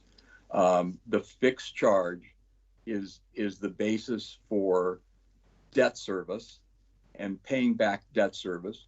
1 inch meter customers took on 2.5 times the debt for the capacity that was built in the system for the $169 million that the city spent. So so basically their fixed rate on a monthly basis is paying back the debt service applied to the 1 inch meter compared to the debt service applied to a 5/8 meter. And that debt service, even though there's 6 times as many customers using more water than that in the 5/8 inch and 3/4 inch meter class. I mean, that's why this is just it. I don't think it should have been done that way in 2010. If someone had looked at this data in a rational way, I have to be honest, I wasn't on the council then, but I think that this is disgusting to me. I don't know how to defend it. I don't think it is defensible, and I think it needs to change. Rest of the council, who would like to speak? Could I add one thing? Sure. And of course, because it is a standard approach, and I mean, you're making very good points here, but the fact is, and I'm a finance person, I'm sure I'm oversimplifying this, but the system has to be designed to meet the potential demand of the collective of your customers. And you have choices about whether you charge for the potential demand or the actual usage. There is a trade-off there. And what you see in that escalating fixed charge is charging for potential demand. If there was not that incentive there, you would see more customers connecting with 1 inch meters. And then you would have to build your system larger to accommodate the collective potential demand of all those 1 inch meters. In fact, you want incentives in place for people to reduce the size or use the smallest meters that they can to provide the water that they need. So that's part of the equation as well. That's not the vast majority of what we've been seeing the last few years. What we end up seeing are people moving into River Terrace who've never lived in Tigard, are moving into a new home and get their first water bill and say, why is it so high? And then they learn they have a 1 inch water meter. The people making decisions, just like in multifamily and the bills, people that are building properties with 1 inch meters are not the people that are bearing the monthly payments of them. So I don't see that incentive working. It hasn't borne out that way in Tigard in the last 5 years. I can tell you that. Councillor Shaw, you had raised your hand, I think. I did. Thank you, Mayor. I'm also blessed with a family of engineers who did very similar math Mayor, to what you had done, and came to the same conclusion that yes, there is that potential to meet that demand, but in actuality, they're not using anywhere close to, you know, the 40 gallons per minute max flow or the 57,600 gallons per day max that they could, and that the majority is coming from the 5/8. And I understand that there's water conservation, which is vital, but I would have to concur, most people don't know whether they have a 1 inch or a 5/8 inch meter at their home. I think we canvassed a whole host of folks, they wouldn't even know. And for the record, I happen to know, and we are actually at the 1 inch meter, but fire suppression reasons beyond anything. With that, that's all my comments, Mayor. Thank you. Councillor Newton. Yeah, Mr. Mayor, I'm struggling. You know, you're better at all these charts and things than I am, but I'm struggling with the same issue that you are. And I think being on the Lake Oswego Water Partnership Board and looking at people's efforts to conserve, you know, when I was supervising utility billing briefly, you know, we had a lot of people struggling with water bills and educating them about ways to conserve. And I see folks with 1 inch meters who never consume more just because of the size of their household. They never get out of tier 1. You know, they're always under tier 1.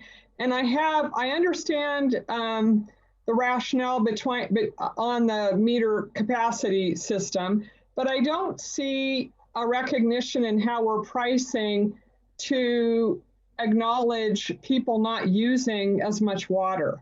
So it seems like we've got the tiers in order to encourage conservation for the 5/8 folks, and some use a lot more, but we don't have the converse. We don't have some sort of ability for, if you've got a bigger meter and you're using less, you're sort of stuck. You're paying $68 and then, you know, for your water use. So it just seems a little, doesn't seem like it's fair to me. And I don't know a way to a method to come across that would seem fair, but it seems like a lot, like you're paying a lot more and you're not using the water. And as you said, Mr. Mayor, hard to explain as being a fair system. So not being very helpful here, but I'm just echoing that I have the same concern that you do, Mr. Mayor, and appreciate your walking us through that chart. And I don't really have a suggestion for how we address it, but I would like to see some ability to acknowledge that lower water use by those folks with larger meters. If there's a way we could price that, maybe it gets too complicated, or maybe we just don't charge as much for the 1 inch meters. I looked at, I think it was Mr. Jenke that wrote the Yeah, he had letter. a proposal. I was going to suggest He had some questions, and so I was wondering, I was also going to finish my comments and ask if staff considered that sort of an approach. Thanks. Thanks for letting me ramble. Council President Lube. I was going to see if staff wanted actually to respond to Councillor Newton first, addressing the letter, and then I can make my comments.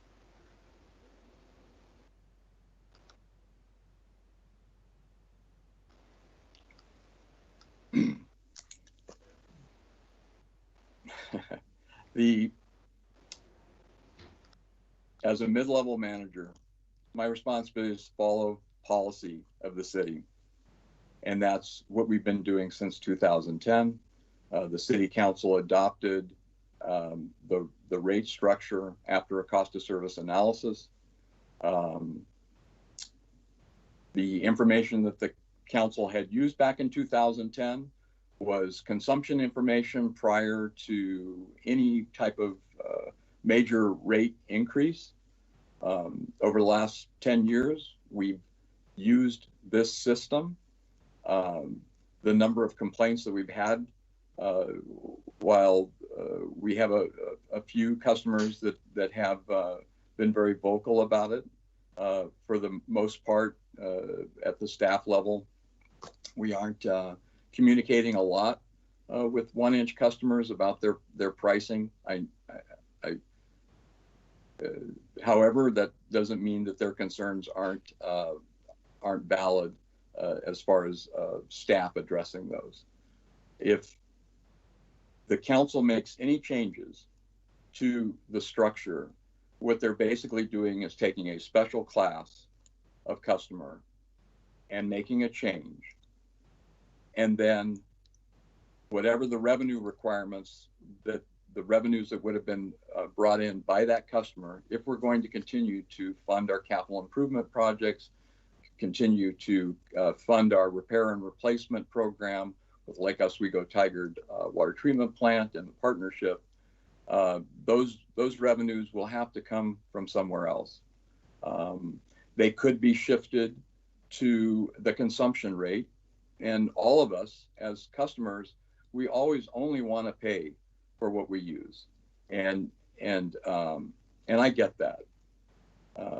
But the problem is that if you move to that type of rate basis, where you're going to use the variable rate in order to collect most of the revenues that you will be needing for debt service and for operations and capital improvement, should there be a situation where we have a very mild summer, that the amount of water that we sell in the tier 2 and tier 3 rate suddenly drops, that we would then be struggling to meet our operating ratio requirements, unless we have a sizable stabilization fund or something like that.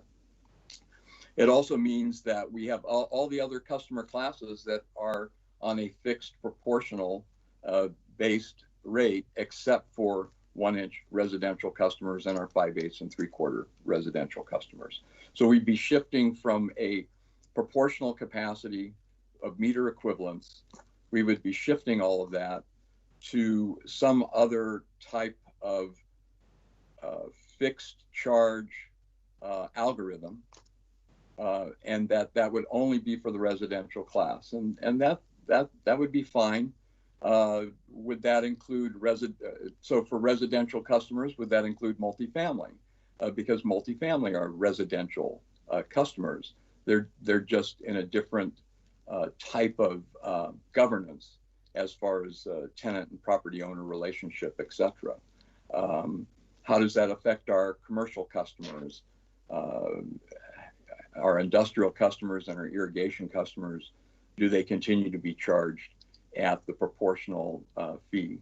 So, but tonight, this is what we're here for. We're here for discussion. We're here for feedback. We're ready to sharpen our pencils, but we need some direction as far as who's going to pay more. We're getting there. Council President Lube. Thank you, John. So, you know, it is one of those things where I've been hearing complaints about these 1-inch meters since I've been on council. And I would have to agree with Councilor Shaw. You know, prior to being a part of this process, I had no idea what size meter I had and just looked at my utility bill and paid it. But looking at the history and looking at the usage, I understand that our previous system was based on capacity to the system. And so I understand that from that, you know, black and white perspective, the way that our pricing system makes sense. I think now that we have some history, we have an opportunity to look at it in a more equitable way. And, you know, there's two parts to this process. There's the base charge, which is an incredibly important fixed amount of funds that we receive in order to pay, you know, all of our covenants and our capital improvement projects. And so we need to, in my opinion, we need to ensure that that base fee, regardless of usage, is being covered one way or another. So if we shift part of that piece of the pie from 1 inch, it does need to be covered by other customers and other users. And so the question is, how do we want to equitably split that up? What's equitable to us? And then my other argument would be, if we are doing that in such a way, then we would also need to change the tiers in which people change for their water consumption, because in my mind there's those two pieces of it. The 1-inch meters are paying a larger base charge, and so they have more water at that first tier. And so if we're going to reduce that base charge, we're also, in my mind, going to need to reduce the amount of capacity before they kick up to the next tier. Now, exactly what that looks like, you know, I'm not entirely sure. Do we want to go back to sort of percentiles based upon that new slide that we had? I think that's worth a discussion topic.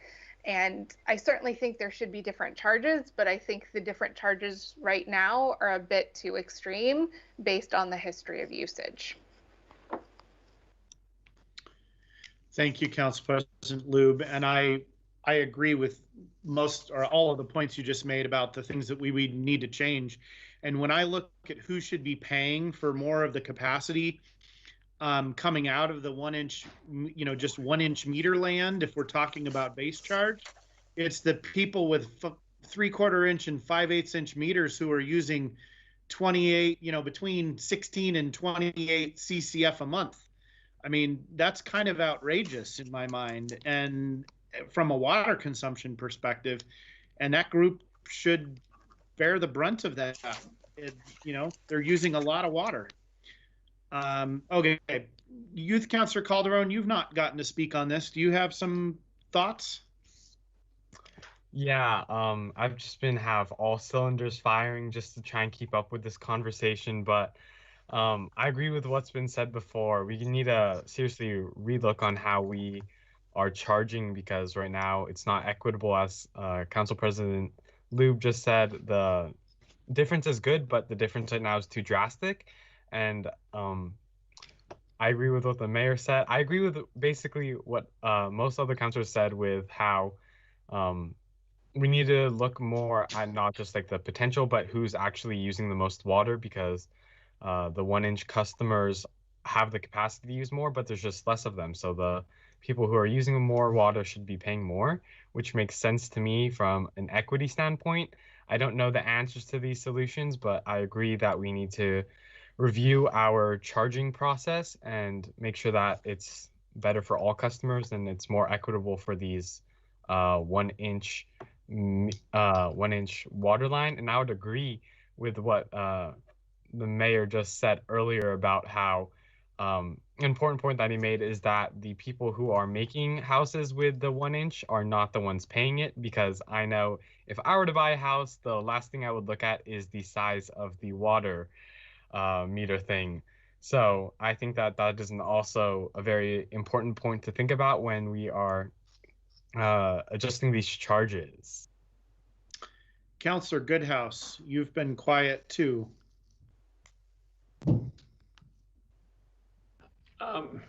I think that's the challenge of how to write this, or how to make this the correct way. My only thought, I was just wondering, is with the 1-inch compared to the 5/8 and the breaks, as far as the tiers, if there was any way to look at a comparison of the bills of what overall is paid. And that might be too much to delve into, but to take a look and see, based on water usage and the pay, if it equals itself out, where they pay more for the meter but they get less for the tiers, and to see how the average bill between those 5/8 and 3/4 and 1-inch overall, what they're paying. And if we did like maybe a example of 5, 10, 15, 20 units, to look at the dollar amounts for those, if it breaks even after all that, or if it's still a drastic difference. I'm going to suggest that we take the average 35. What was the number that if we were going to charge everybody the same? I'm not suggesting we do that, but let's go to that slide real quickly. Was that $35.47 a month? Is that what I'm remembering? I will put it on the screen here. Mr. Mayor, it's $35.57. $35.57. Correct. Yeah.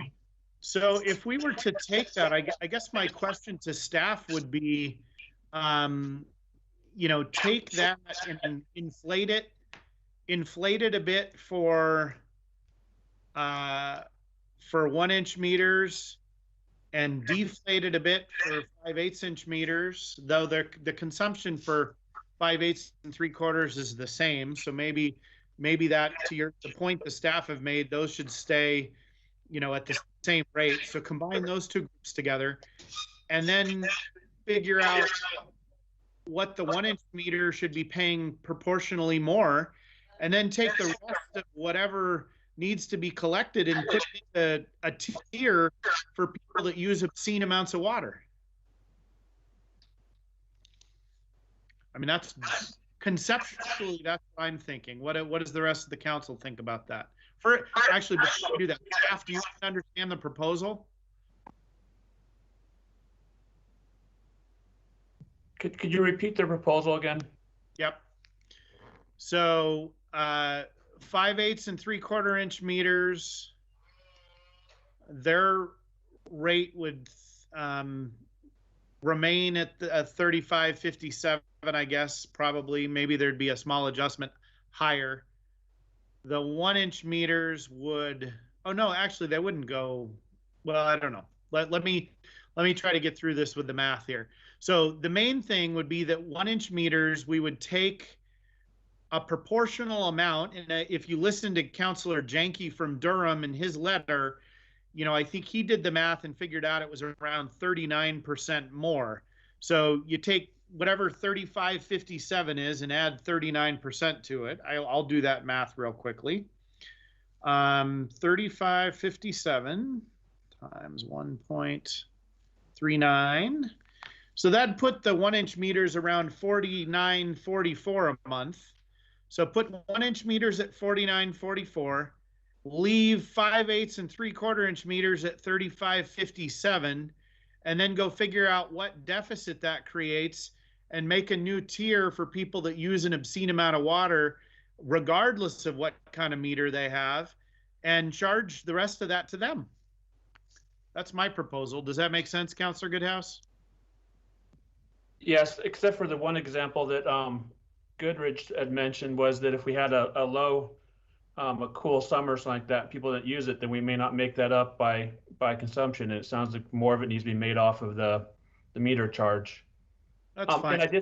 And I did have a part of my statement. I think last time we discussed this, I thought we were maybe looking at something with, for example, like townhomes and so forth in River Terrace. They have the 1-inch just for fire suppression, and maybe changing their rate because it was only put in for the suppression, but then charging some kind of charge in case of a fire and it needed to be used.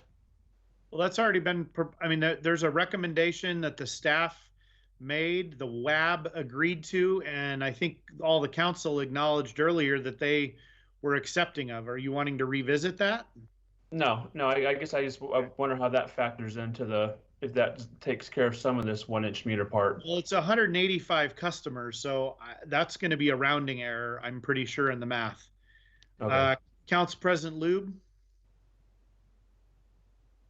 Yeah, I was going to say, I understand you wanting to change the base charge of people who are using a lot of water, but I think that's an administrative nightmare for the staff to know if that house turns over, and somebody all of a sudden doesn't use a lot of water.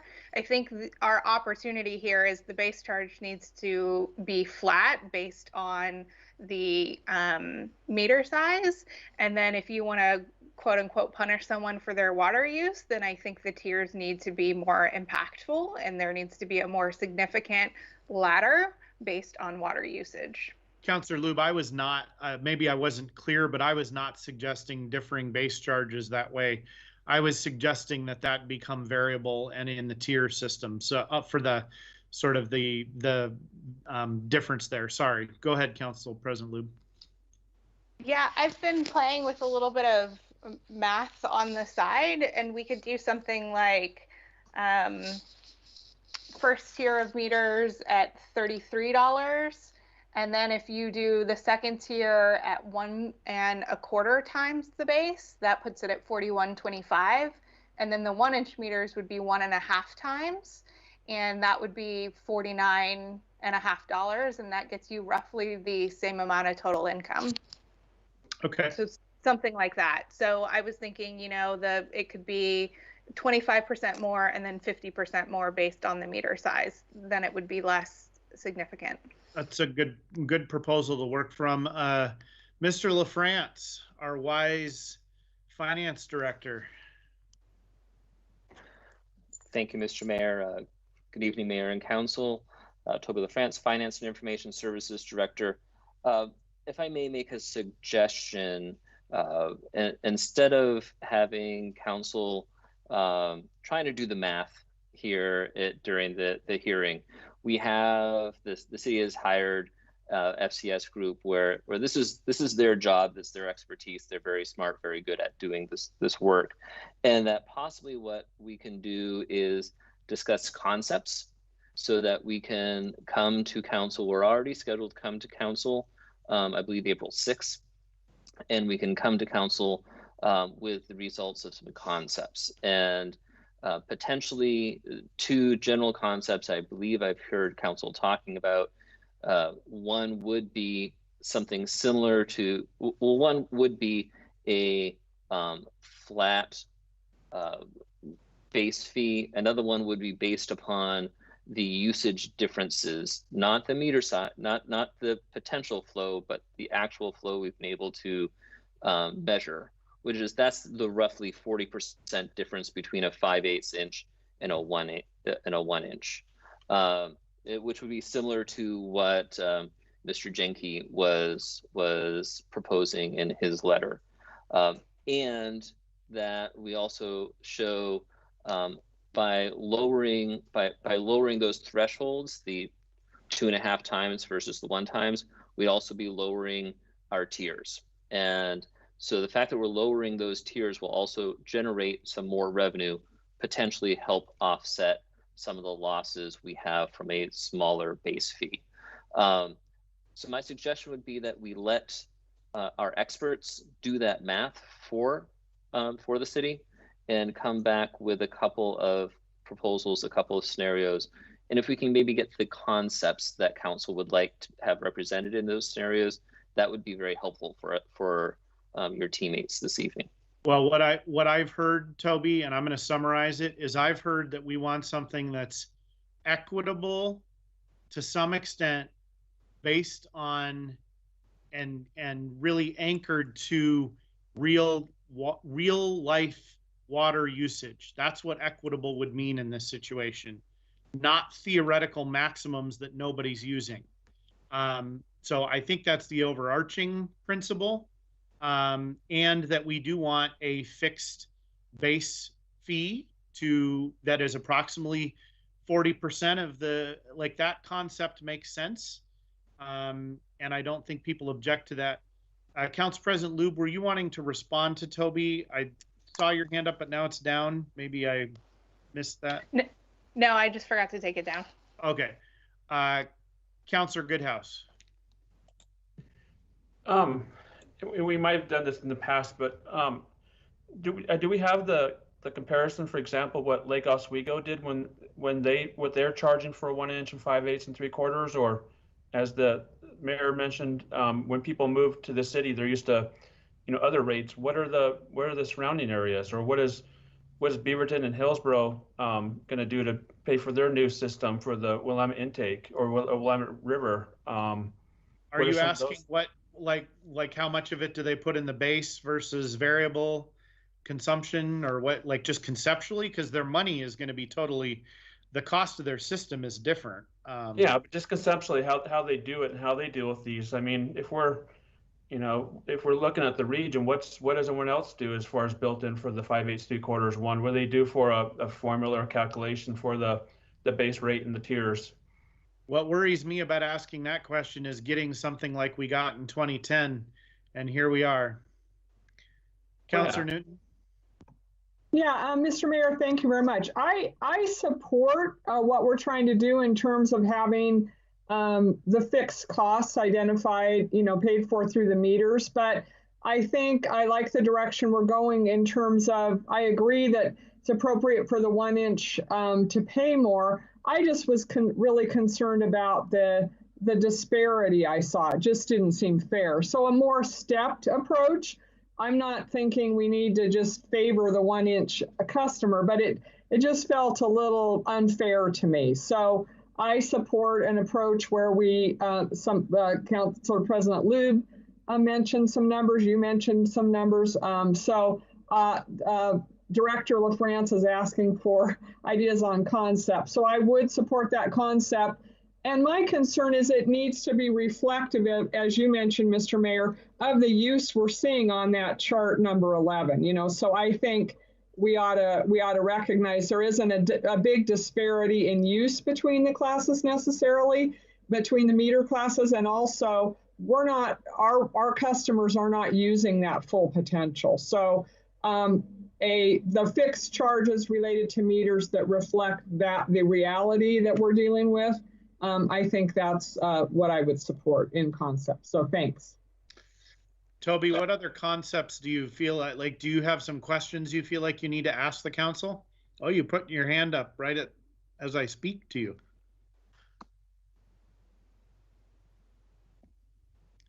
Toby, you're on mute still. Thank you very much, Mr. Mayor.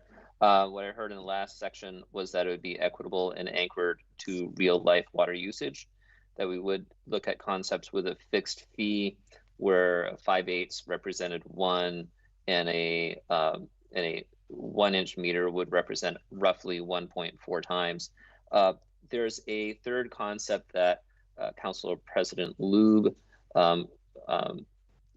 referred to, which would be one that is administratively doable.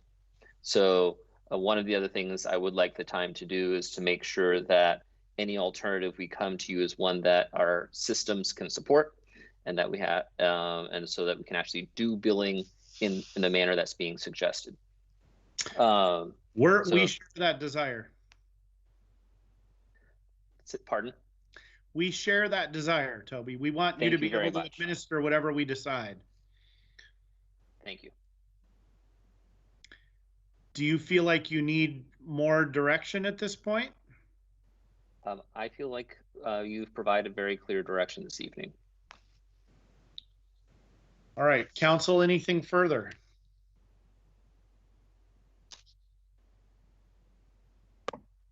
I just want to thank staff for, or the team for providing all the information they did. And so thanks for that. And it was a good, robust discussion. And I appreciate you being willing to bring us back some concepts. Thank you. And I want to appreciate the staff for preparing the distribution of billed use by meter. I know that was a thing that came near the end, but after I read the summary of what happened at the Water Advisory Board, I felt like we needed to actually look at a picture of this. So I appreciate you putting that together, since Monday morning. So very, very appreciative of that. Okay, so this will come back with hopefully with some proposal or some details worked out that are following our conceptual direction. Thank you very much. We'll move on to item number 8, which is non-agenda items. We don't have any. Item number 9, administrative report. City Manager Reimer. Well, good evening again, Mayor, Council President, and councilors. Always hard to follow a rate study discussion, but we'll try our best here. First, I want to start by thanking the team in our IT department or division for their efforts recently. We were recently notified, and I have to read the title here, by the Multi-State Information Sharing and Analysis Center about some vulnerabilities in the Microsoft Exchange email server. And this was rated at a high level, and I want to give Mike, Keelan, and Eric credit among probably other teammates that really worked tirelessly to address that. I'm happy to report that it was a success, and the system that we have in place has 24/7 monitoring of that to make sure that any vulnerabilities are known and can be addressed. So I just want to say thank you again to them. It's things that we don't always talk about, but they were on it right away. I know the mayor sent me something as he was receiving that from other mayors in the area as well. So thank you again to our IT team. Just a few updates for everyone, starting with our website. We talked about we're going through a re-envisioning process of our website with Granicus, who is helping us build our new website. We start with a survey, and we've had over 200 responses.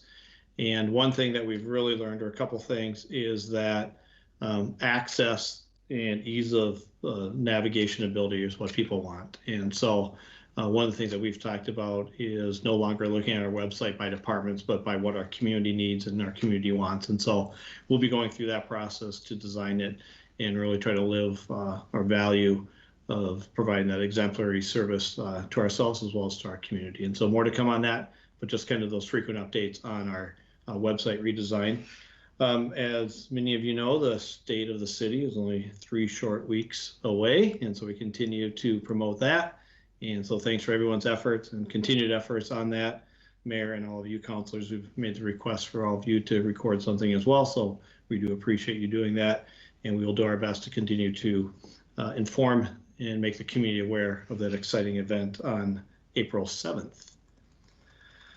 From a police standpoint, I want to talk a little about our school resource officers. And last night, the Tigard to Walton School Board met and discussed changes and revisions to our agreement. I think our chief and others who have been involved in that and having that conversation.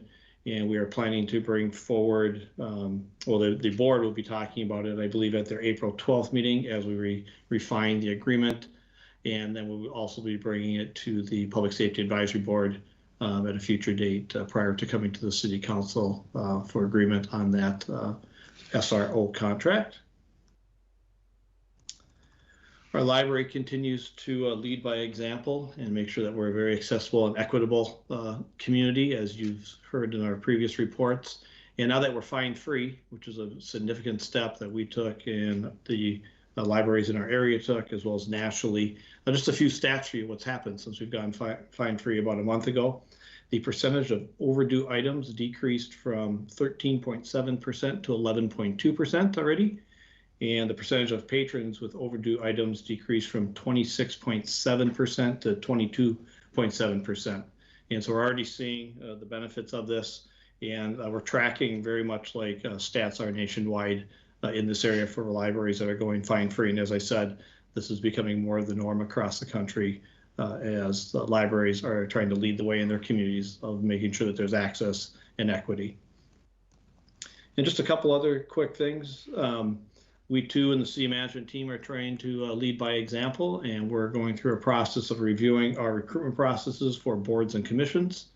And we're trying to understand what barriers are there, how do we streamline applications, and really understand how we can make applying for and serving on our boards and commissions and something that individuals throughout our community can do. And so I want to thank Kathy and others who have been working on that, and we'll have more to report as we finalize that. And my last item is we're just finalizing the budget. I know Toby indicated that the numbers have finally been locked today, so that's usually a monumental task when that happens. The budget message has been drafted, and new this year we're going to be sharing a budget in brief, which is a high-level document that really tries to improve our transparency as well as the community understanding and awareness of our budget and the budget process. So that concludes my remarks, and I hope you have a great evening.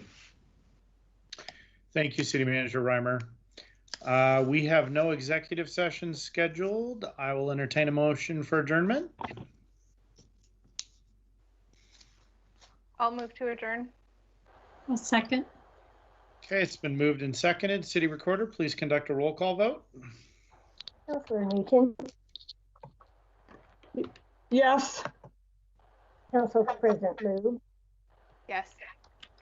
Councilor Shaw. Yes. Mayor Snyder. Yes. Councilor Goodhouse. Yes. All right, we are adjourned. Good night, Tigard. Night, Tigard. Good night. Good night.